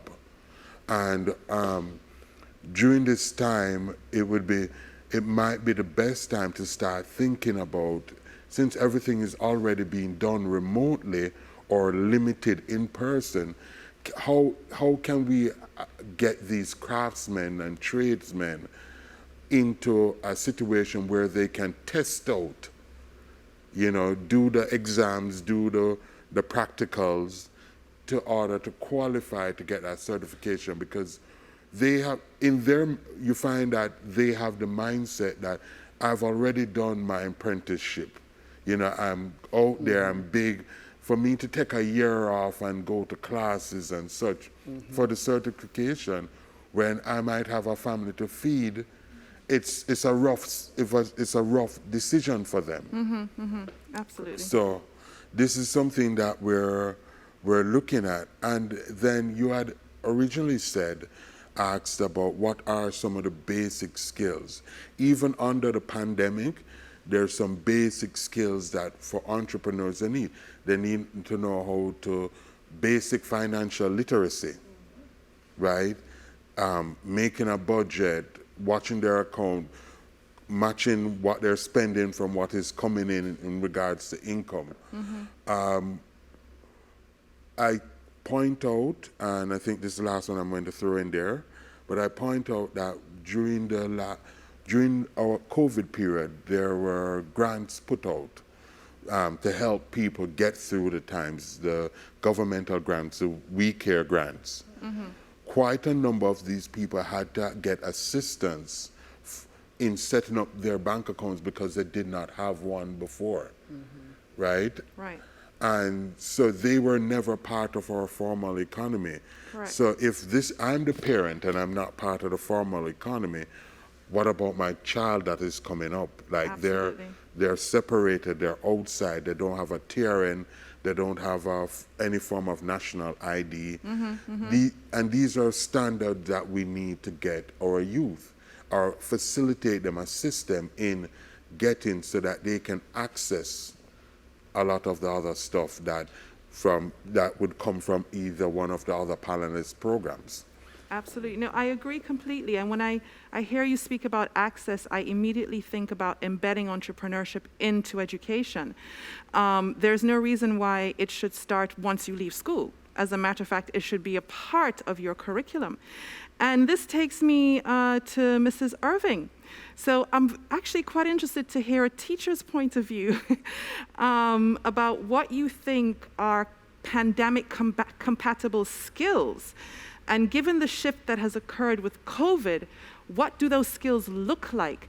So when as a teacher, you have this unprecedented access to our young people. You know what they're good at, what they're not good at. You really can pinpoint their skill sets. But now, with this new approach in the current climate, teachers are going to have to rethink what are some of the skills that we can impart to our young people to build them up and strengthen them so that they can actually face what is being thrown at them through COVID. So from your point of view, what are the skills that you think are COVID compatible? What have your teachers said to you? And also the digital program that you're working on, how does that fit into the larger picture? Okay, so thank you so much. There are several points that I want to make. Okay. Number one, none of us here have ever had this COVID pandemic. We've never gone through anything like this. So there's a stress component that has been added to our lives, our daily lives, that we're still trying to maneuver. Secondly, the 2020 entrepreneur is a digital entrepreneur. We now had to move away from face-to-face and get technical skills, knowing how, not only how to get a computer and just surf the net, but also knowing how to leverage the internet so that we can make money and capitalize on the opportunities, like Mr. Bennett said, regarding his youths that earned, what, $1 million over a couple of months online. So there are lots of things, lots of skills that now, because of COVID, we're realizing that it's becoming more important, and these skills are not here for this time period, it's here to stay. The next thing is, in addition to these technical or hard skills, you're gonna have soft skills. You're gonna need emotional intelligence. In these times, mental health is very important, even among our youths.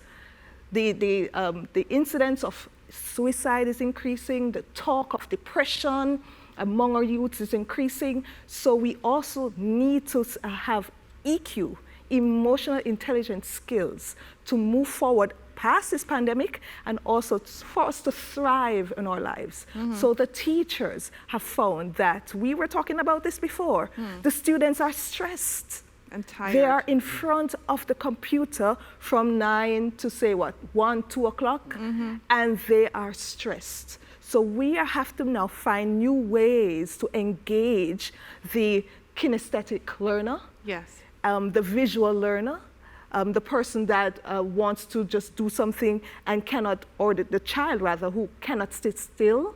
So there are lots of skills that we found that the youths are going to need to not only hone now, but keep throughout. After this pandemic is over, hopefully, they continue to keep these skills and upskill as they go along.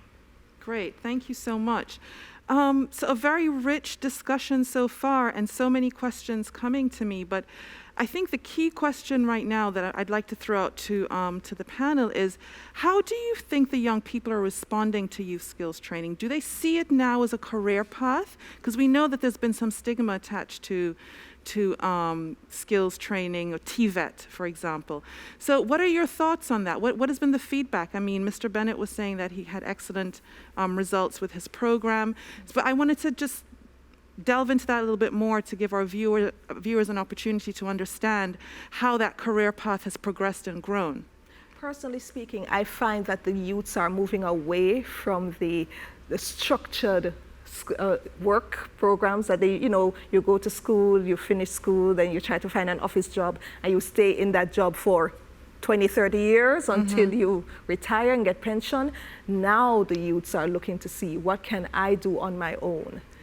What can I do to be an independent contractor? Wow. What can I do to earn money on the side? Multiple sources of income. So that is becoming the norm now. So therefore, they're not particularly looking at a structured working environment anymore. They're trying to see how best they can digitize their skills so that they can move forward in life. So more like a gig economy type setup. Absolutely. Okay. Mr. Spence. I would concur with that. We find a lot more young people are moving towards entrepreneurship. However, they're moving forward without the basics. And they will take this business course, they will take that business course, but they don't take into account the soft skills, the ones that we're saying, hey, you're going to, as a business owner, and I'm sure Mr. Bennett can attest to it, you're going to have some times where you're like, oh my God, everything's falling apart. You know, you need to learn how to manage your mental pressure, right? But if you say for some of the skills, when you say, hey, this will help you so and so, our young people are not like, no, this is not business related. This is not specifically business related. So this is not a course that I want to, or a workshop or something I want to take on. And what we need to do is educate them on the importance of the soft skills as much as the technical skills. You need to be able to manage your mental health. Absolutely. You need to be able to keep yourself calm.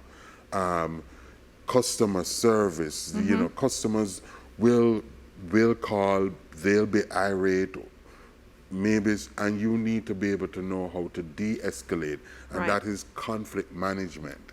Absolutely. Right? Absolutely. So these soft skills are something that we try to teach. Currently, we use sports whereby where do you say, for example, boxing, and a parent is like, that don't make sense. How this going to help my child? Or the person is saying, oh, I'm just boxing. I'm like, no, you're not just boxing. You just got hit in the face and you didn't go, you know, berserk. You sat back, you analyzed the opponent, you struck. There was no anger, there was no malice. You're learning emotional control. Yeah, absolutely. Under adverse circumstances.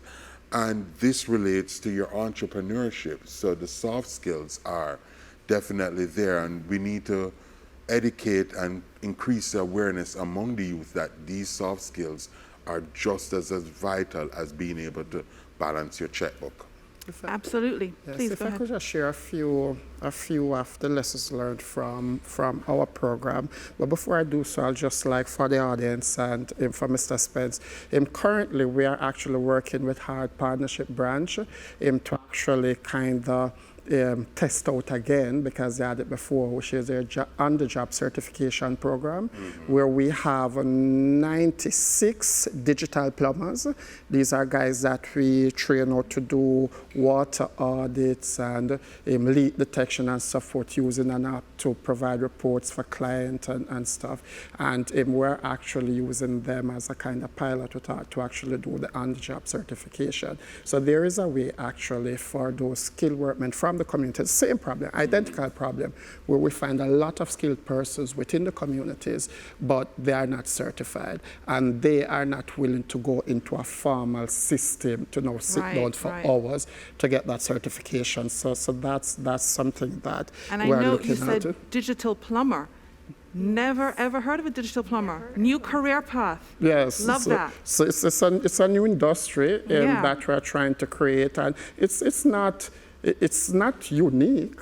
I mean, there are many countries where you have plumbers that are really sophisticated. You know, the instrument they use to test for leak detection, how they compile a report, you know, just that. So we're working with those guys. We have 96 very happy young persons that, you know, are in that field. But just some of the lessons learned directly to the question that you asked. One of the things that we realized, because initially when we started, we had like about a 61% completion rate in terms of persons coming into the program. We were providing a stipend, and you know, all the traditional stuff that you do to get you know, young persons, especially unattached young persons, into a training program. But yet we were at about 61% completion rate. So we removed the stipend and we made some adjustment. And one of the key adjustments really is a first day discussion with the young persons, and this is right up Mr. Spence ballpark, which is, why are you here? Why should you do this? And give them an opportunity to refuse the offer. You know, we have a discussion about how important your time is, how important our time is. This is a program that we have on the table. This is the path to improve livelihood. If you should complete this program, this is the time it will take, this is what people are being paid, this is the path for entrepreneurship if you want to go that route. And after having that discussion, the question is, do you want to be here, or would you rather wait on something else? Absolutely. So by showing them a clear path and direction, we remove stipend, we look at things like who's training them, Are we going to use a plumber that is struggling to train young people? No disrespect to a struggling plumber, but we probably want a Red Seal plumber. Which company, where are they being trained? Do we want to train them around production in some backyard, or do we want to take them here to CPTC studio? And we saw that the completion rate for the program went up from 61% to over 88% for that program, without the encouragement of the stipend, because then they made a decision about their opportunity costs and whether or not this is something that is worth their time. And that, of course, is one of the first lessons of entrepreneurship, isn't it? Identifying the opportunity, figuring out the opportunity cost. Is it worth me actually entering into that market or into that deal? What am I going to get back out of it? But also, thank you, Mr. Bennett. Mr. Bennett, yes, thank you. But what he's also touching on is identifying the interests of the party, of the youth. Yeah, it's enterprise for me. Right. Yeah. We have come from a system whereby, they're going, okay, well, you're from this bracket, so, you can do woodwork or you can go mechanics. These are your options. And by expanding the options there and find out, hey, this is what this one involves. Are you interested in this? This is what this other course, we need to find their interest. Because when the motivation is coming from within, right, it's more likely that you get that completion rather than I need to be in a program because somebody said so, or because they're giving a stipend, I can use that stipend to live. When that person's like, this is what I want to pursue, this is what I see this as my path, then you get that person coming in going like, I want to seize this opportunity. Absolutely. Right? And actually, just to say that although we are speaking about youth skills training, that question, is enterprise for me, is valid and relevant no matter your age and no matter where you are in life. If you decide you want to transition into entrepreneurship, you really do have to ask yourself the question, why?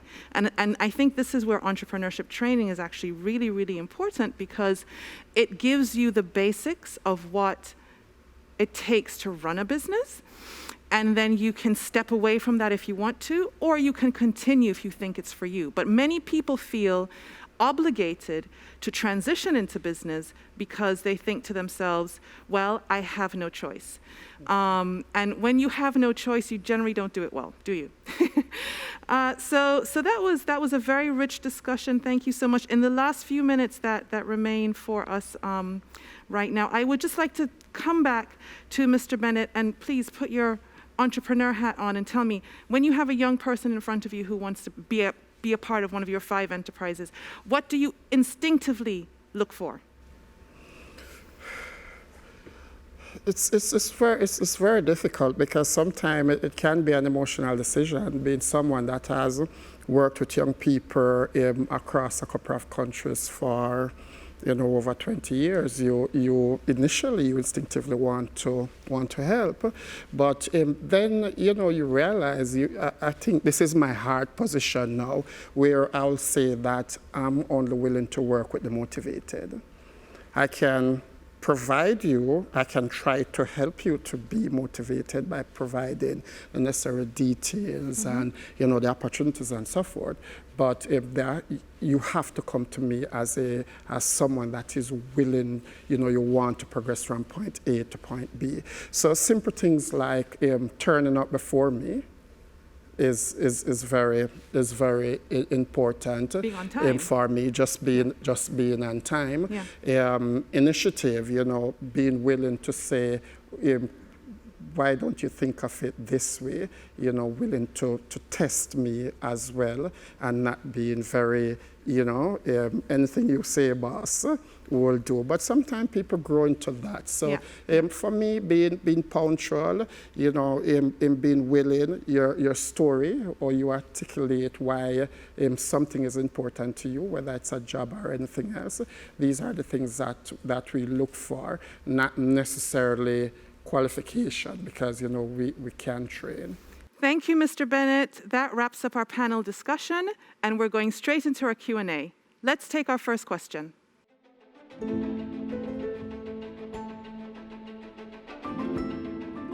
How do I know what I am good at? And is there training? I think what happens is that you generally come from a place of you have interests from before. What I would advise any community service organization or community-based organization that are working with youth is to try and give them as wide exposure as possible. You know, maybe have someone who's a chemist come in and talk about what they're from, what it involved getting to where they are and the interests they have. It is about exposure, and because you have to find something that you have a genuine interest in for you to have that continuity. As Mr. Bennett said, even when they had taken away the stipend from their program, by going through and sitting down with the young people and said, this is what this program involves, and this is what it requires from you. You had those that stuck around and said, yes, we still want to continue with it, had a greater motivation, right? Because this is what they were interested. Some people do know that, listen, I want to be a chef, I want to be a doctor, I want to be a lawyer, right?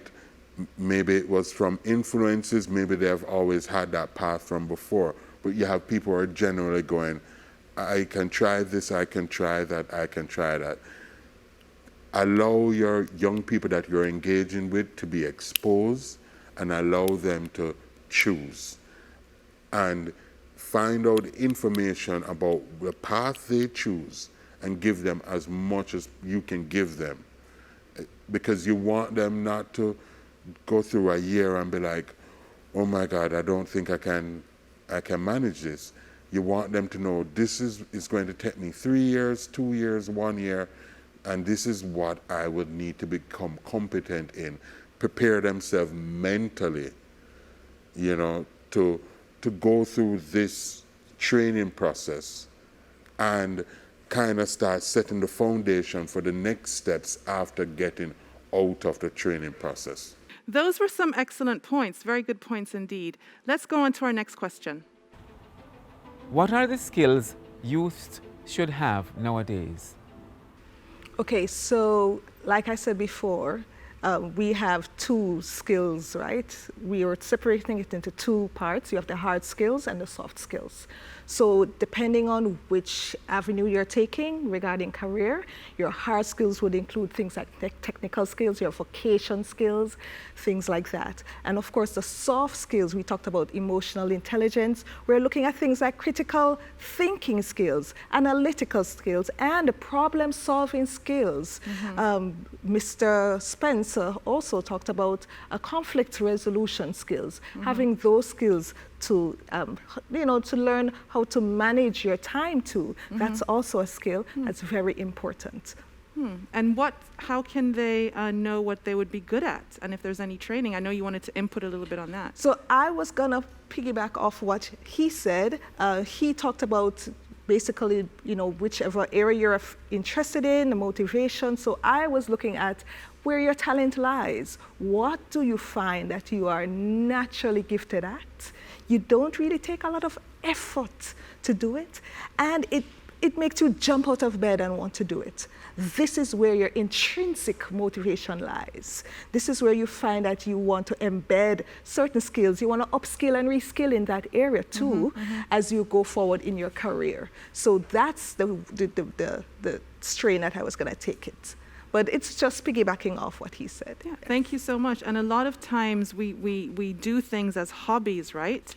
But those are the things that we're really passionate about. Maybe we can turn those things into businesses. And now to our final question. I want to obtain a skill, but I cannot finance it. Is there an institution that can assist? That's an interesting question, given the fact that I think skill training in Jamaica is really something that is kind of mature. It needs to be fine-tuned in some regards to ensure that persons really get value from the interaction. But I mean, Heart and Tea has a pretty huge skill training budget. There is need for them to actually build out capacity to accommodate more people at the same time, because I know that they have a waiting, a queue for persons to be skilled. So, and that's pretty much free. We have a number of agencies now that are offering different type of skills for free. I mean, just recently I can think of NCB as a bank actually worked with about 3 or 4 organizations to do a massive tech-based skill training grant. I think it was like about 25 million Jamaican dollars with I Create, Internet Income, training persons in the gig economy and so forth, persons who have been affected by COVID.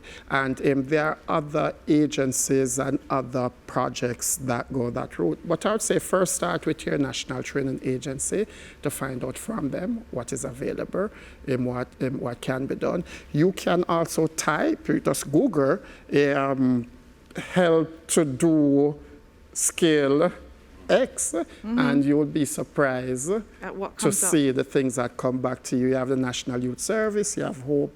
There are really a number of organizations that are now kind of competing to get young persons to participate in skill training, because they do not get enough application for a lot of their offerings.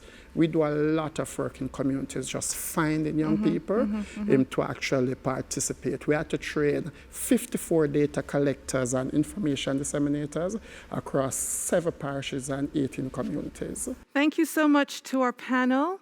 And that wraps up our discussion on youth skills training. Thank you so much for tuning in to the EU JSIF Entrepreneurship Expo 2021, powered by the Flow Foundation. We hope that you learned a lot and that it was very useful, and that you will have a lot of information that you can utilize for yourself and also share. Thank you once again.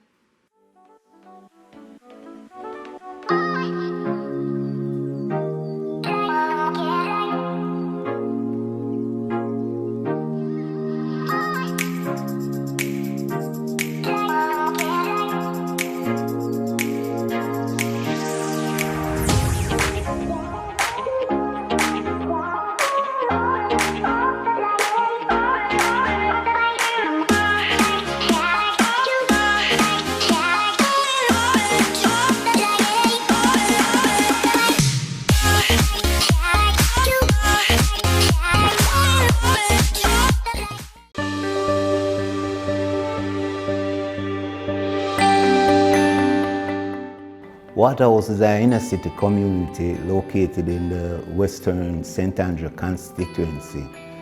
It has 5 districts and a population of approximately 12,000 people.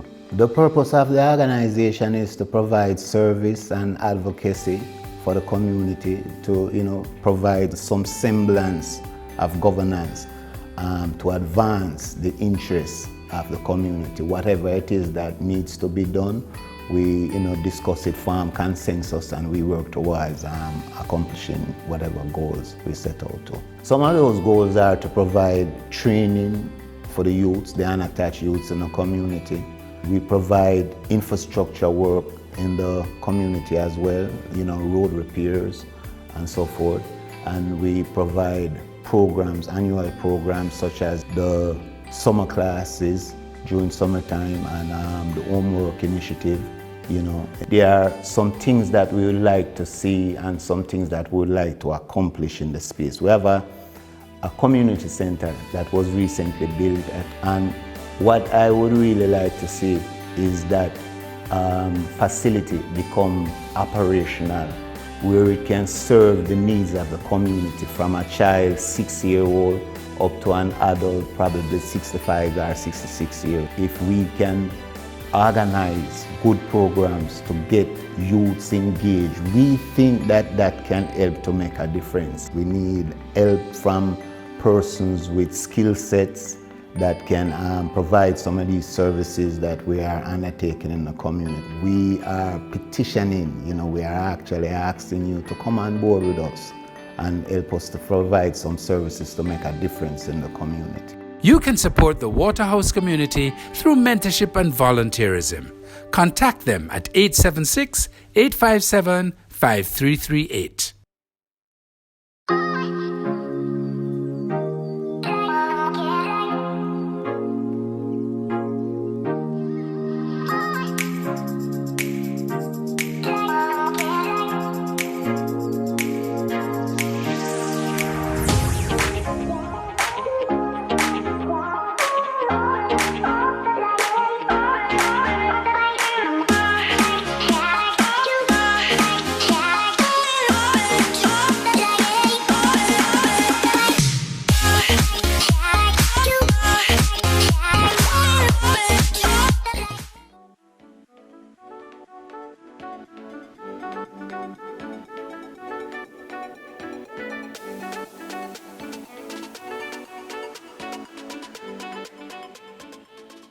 Good day. I'm here to talk to you about facilitating your investment and business opportunities and what JAMPRO can do for you. So what does JAMPRO do? We're a full-service business support organization. What we do is help you to realize your business opportunity. And that means we bring investment into the country, we help you to go into your export opportunities, we expand key industries, and we improve the business environment to make it easier for you to do business. And we build that business brand Jamaica that we're all talking about and that we all love. What are the sectors of focus that JAMPRO focuses on? We focus on agribusiness because we think this is where a real opportunity exists for our small and medium-sized enterprises in Jamaica. We look at manufacturing, light manufacturing, and agro-processing, and non-food because COVID has offered and opened up a lot of opportunities for non-food, for hygiene products, for skincare products, for all types of natural products. And then we look at global digital services because everyone who has lived through COVID understands that technology is critical to how we're going to get out of this challenging time. And then logistics because we have to move products from Jamaica into the global world. So those are the 4 critical sectors of focus. And then we also look at infrastructure, film and animation, mining and tourism because these are all support industries. So why MSMEs? Because MSMEs, you guys, are the real drivers of growth. 97% of businesses in Jamaica are MSMEs. That means that you all are the biggest employers of people and not necessarily the biggest generators of GDP, but we need small businesses to be dynamic and to grow because that is what is going to change our economy and drive our economy forward. What is government doing? And government is doing a lot to develop the activities that MSMEs need to grow and to thrive. When we look at MSMEs as the drivers of growth in Jamaica, what we see is that the biggest number of MSMEs are in wholesale, retail trade, and repair of motor vehicles. There are about 12,000 MSME firms in Jamaica in 2019. But what's not good is that the numbers are falling. Now, what we are seeing in 2020, because of COVID, and it's not yet on that chart because we haven't been able to get the statistics yet, but we will see that a lot more company formation has taken place, partly because of COVID. Everybody is turning to business, and that's great. So what do MSMEs need more than anything else? access to financing.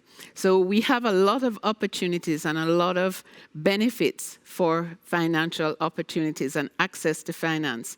DBJ, Development Bank of Jamaica, has a voucher program which can offer you access to technical assistance to grow your business, to marketing, to export help. Exim Bank, which is direct lending to MSMEs, and Exim Bank offers you direct loans to help your export business. Private sector financiers, and JAMPRO can drive access to these private sector financiers and also to private equity companies who will take equity in your business and help you to grow. And then one of the critical things the government is doing, and this is really going to be a game changer for you guys, is that we're looking at set-asides for MSMEs of 20% of government procurement. That really gives you an opportunity to supply government with the goods and services that government needs. And government is the biggest buyer of products and services. So going forward, what is the training support? Because a lot of businesses in Jamaica are informal. And one of the challenges we have is that small businesses and medium-sized businesses need to become more formally trained in business. So for export is another whole ballgame which JAMPRO is very expert in. And what we have done is put online through the Open University this program called Step-by-Step Guide to Exporting. So it's a simple program that you can access by yourself anytime through the Open University of UWI. Ready, set, go. So it really gives you how do you export your products in very simple how-to video modules. And one of our key programs to help MSMEs develop is Export Max 3. And this is an enterprise development program which holds your hand through the whole process of developing your business, from registration of your business to development of your products and services to going into the export market.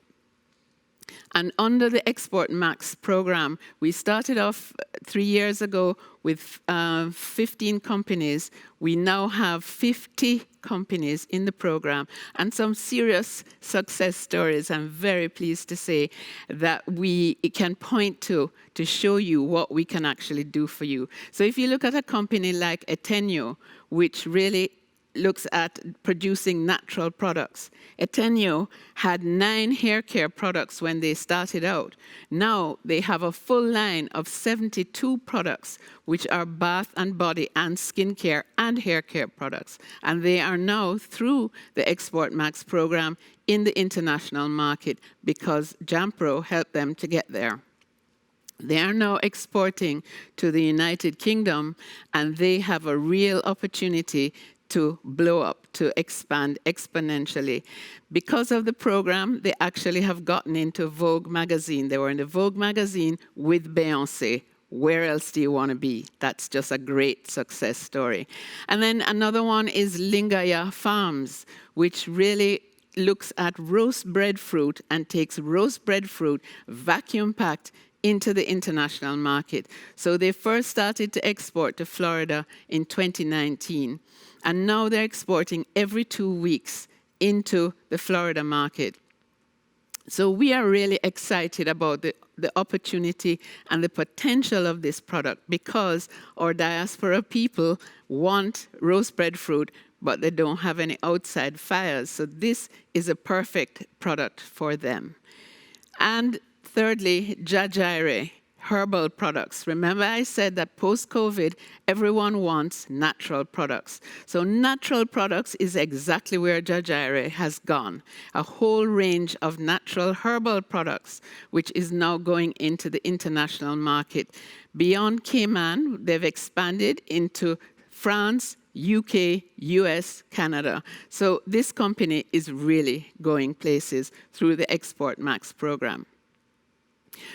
The big game changer, though, for all MSMEs, and if you're not in e-commerce, then you must be in e-commerce, because this is what has changed the picture and is going to be fundamental to your growth as an MSME for the next several years, probably generations.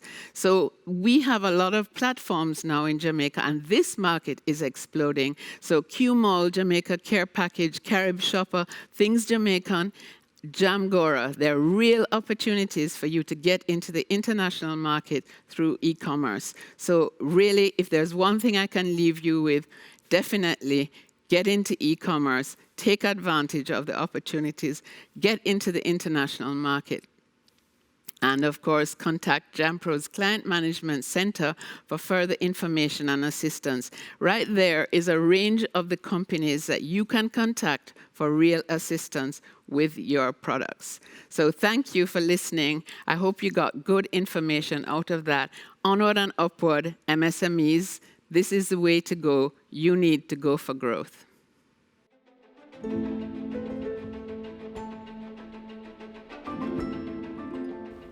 Is there a checklist to know when my business is ready for the international market?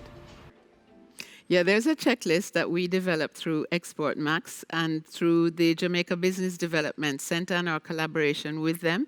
So if you contact JAMPRO or JBDC, we can take you through that checklist and help you, because it's not so simple as answering a tick box set of questions. We can walk you through the questions. How difficult is it to attract international market, and how do I go about it? So it's challenging in that you have to be very deliberate and very focused on what you want. You have to start off by knowing what you want from an international investor, how much equity you want from their investment, and you have to know where you want them from. What is the market you are targeting? Once you know those things, JAMPRO can help you to actually target companies that will invest in your business, that will bring equity into your business and help you to grow and scale up to the next level.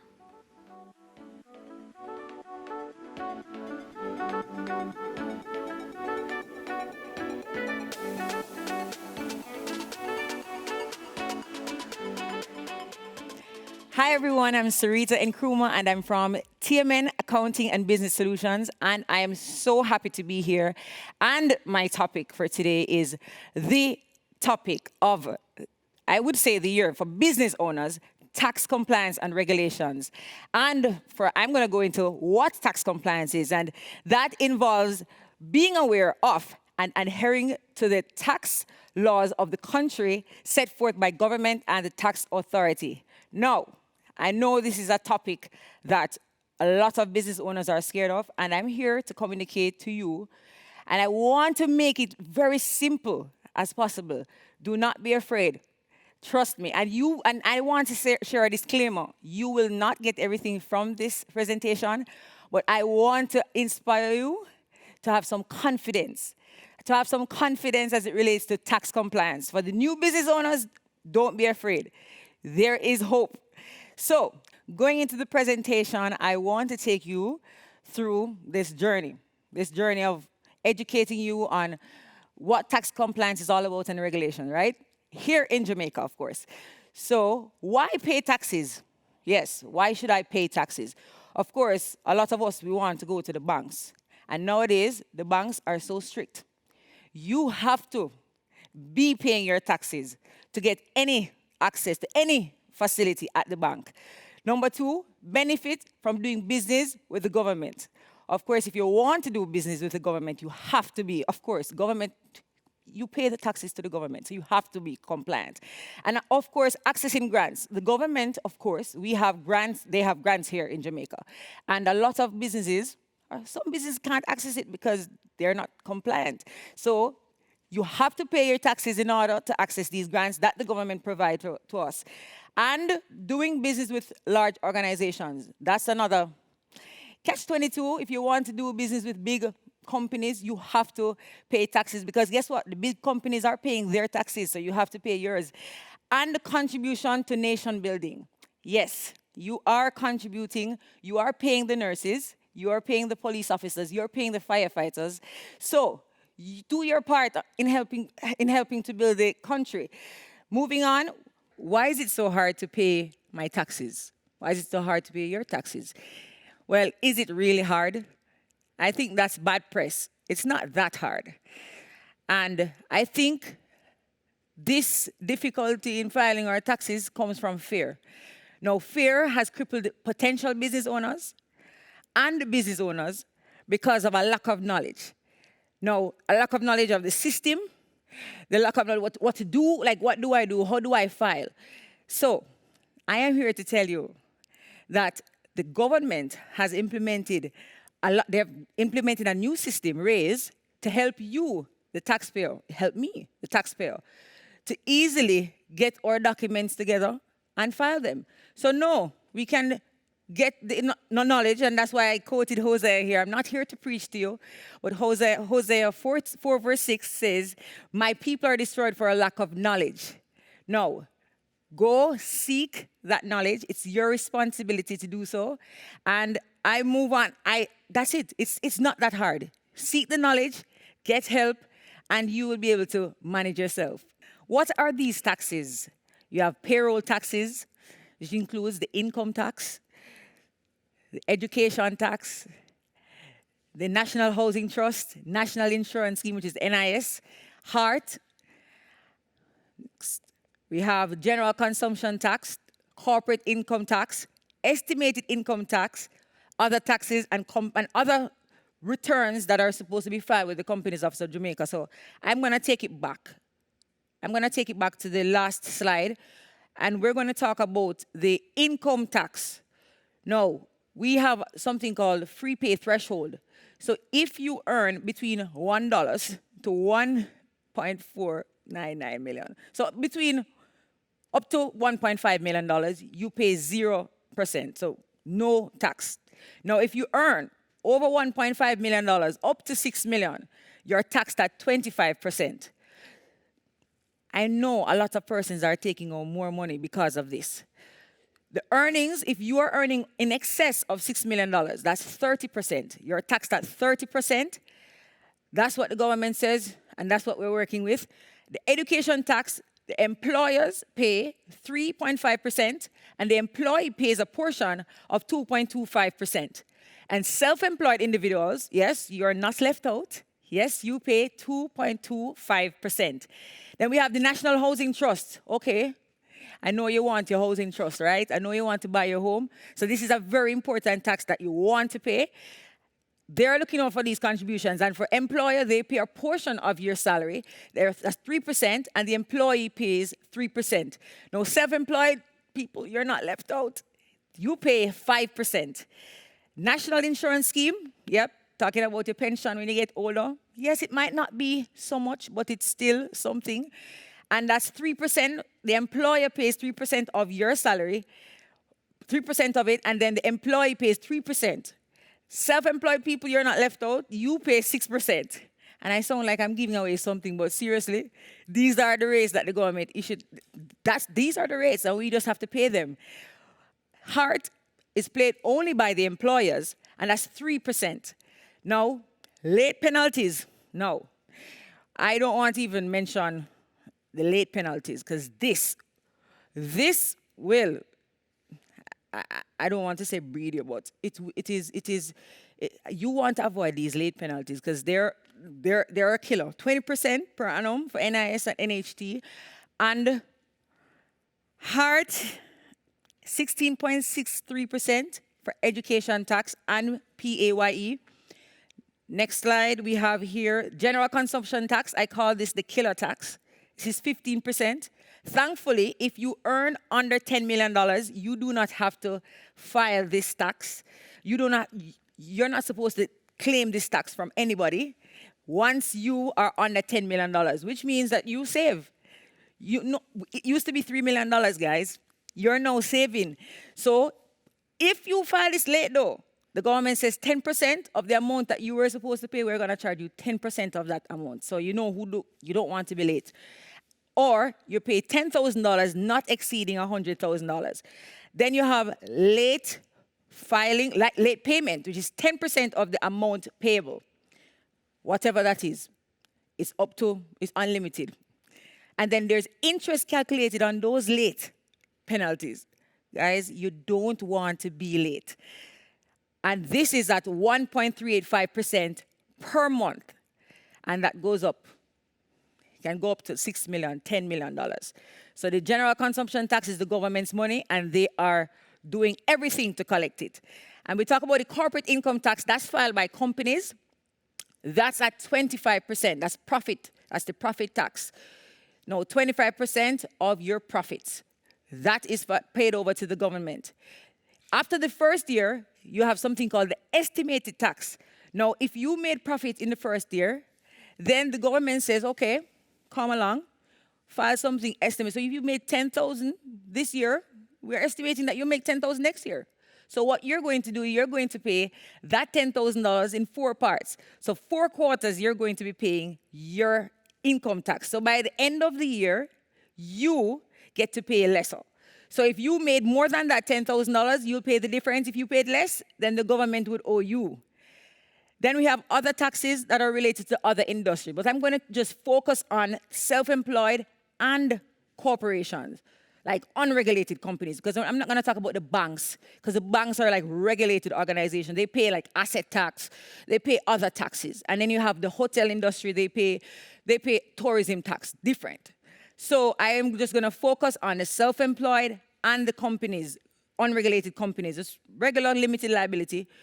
Then we have compliance with the Companies Office of Jamaica. A lot of persons have their businesses registered, have their companies registered, and then they want a letter of good standing for the bank, and then they run into trouble.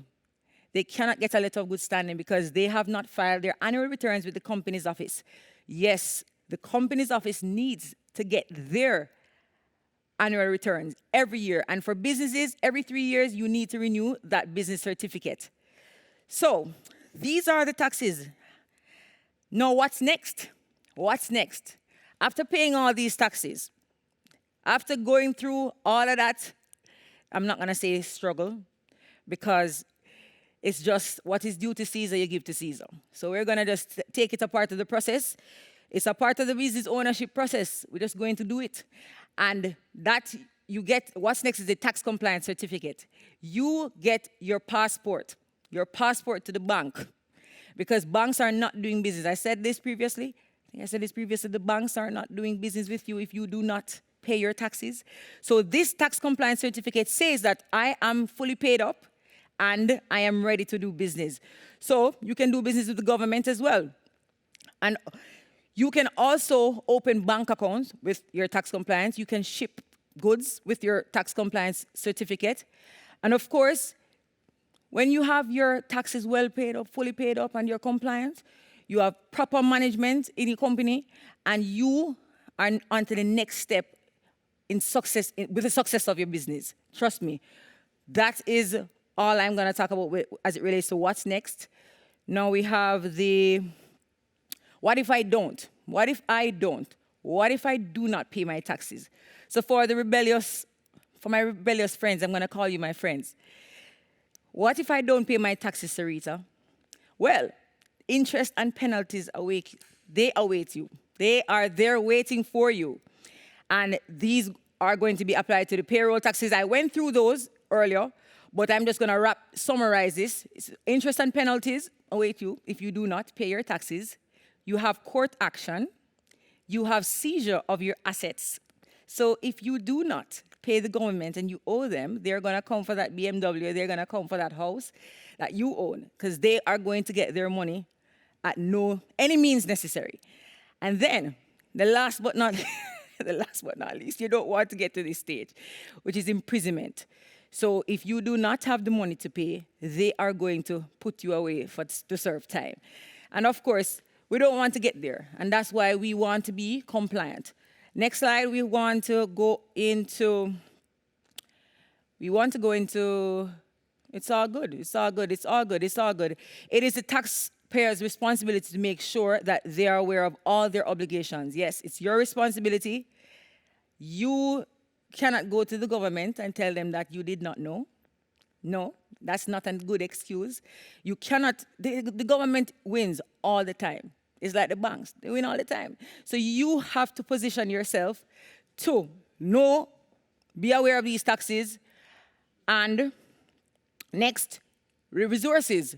The tax compliance, the tax authorities ensure that they have their social media pages. They have official website, jamaicatax.gov.jm. We have www.orcjamaica.com for more information.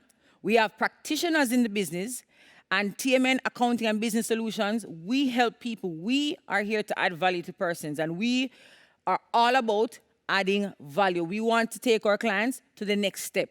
We want to help our clients to excel in their businesses. So we are here to explain all of this to them. So, and of course, you want to have somebody who is you can trust, somebody who knows what they're doing, because you do not want to pay more than you should. Hello? You already don't want to pay the taxes. Why are you paying more? Next, do's and don'ts. I just wanted to wrap this up by just saying do's and don'ts. Firstly, get professional help. Invest in a proper accounting system. Prepare a cash flow projection/budget. And let me go back to the proper accounting system. I realize that persons will just have their documents there, and they have documents, but it's not put together in a way that can be interpreted so that the banks can assist them, or so that the taxman can assist himself, which you cannot. You have to have a proper system in place. And even when you're registering your company, they ask you, is your accounting system computerized or is it manual? They ask you. So you have to ensure that you have a proper system in place. Once you have a proper system in place, you should be on your way. You're not there yet, you're on your way. Preparing a cash flow projection and budget. It's all about the Benjamins, all about the Benjamins. So all about the Manleys and our Jamaican money. We want to know where we're going. So we have to project where we're going. And a part of that is preparing, seeing what we're going to earn for the coming year. And that's why the government says estimated tax, because even they're projecting. And get formalized, get your business registered. There's a lot of businesses in Jamaica that is doing business that is not registered. Trust me, it pays to be registered. It pays. So go on www.orcjamaica.com. I had that previously up. Companies Office of Jamaica. That's where you get your business registered. And of course, last but not least, I think a lot of persons are so afraid to register online. Now you have your own tax-like Facebook page. Just like you have your Instagram account, you can have your own tax account. And it's very simple. If you're doing it, the registration, you have a form, you sign it with your ID, and you're good to go. Get online, because we are becoming a mini America. We're like USA Junior. But in the next 5 years, it's going to be different. So you want to get online and know what you're about, know what they're saying about yourself, about you. And of course, do not wing it. It's better to be aware so you can be abreast of the facts. And that's a wrap. I think that's a wrap. So I hope I added value to you. I hope that you will take the next step. I hope that you will take some notes. Maybe you can take down my company name, TMN Accounting and Business Solutions, because we are providing valuable solutions for our clients and for your business. So I am excited to see you around, I'm excited to see what you do with this information. And I understand that there are some questions to be asked as it relates to this topic.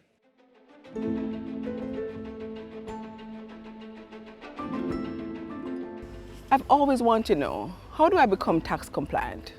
Well, number one, do you have your TRN? Yes. If you do have your TRN, you are going to go and do research. But I would say come and check me out. But first, check with the tax compliance department to see where you are. What do they have on you? Your TRN is the number to get that information.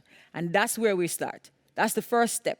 Getting your TRN, going to the tax compliance department, and figuring out what they have on the system for you. It's as simple as that. What benefits can I gain from being tax compliant? What benefits? Well, off the top of my head, you get access to cash. I know businesses are growing now, and you have businesses that lack proper funding, and they are seeking funding from the banks. So if you pay your taxes, you get access to the millions that the banks have to offer. and they have to give, because they do have the money to give, believe me. But if you are not tax compliant, then you can't get it. And then I have been saying this to my friends the other day, like, do you know that the government issue grants?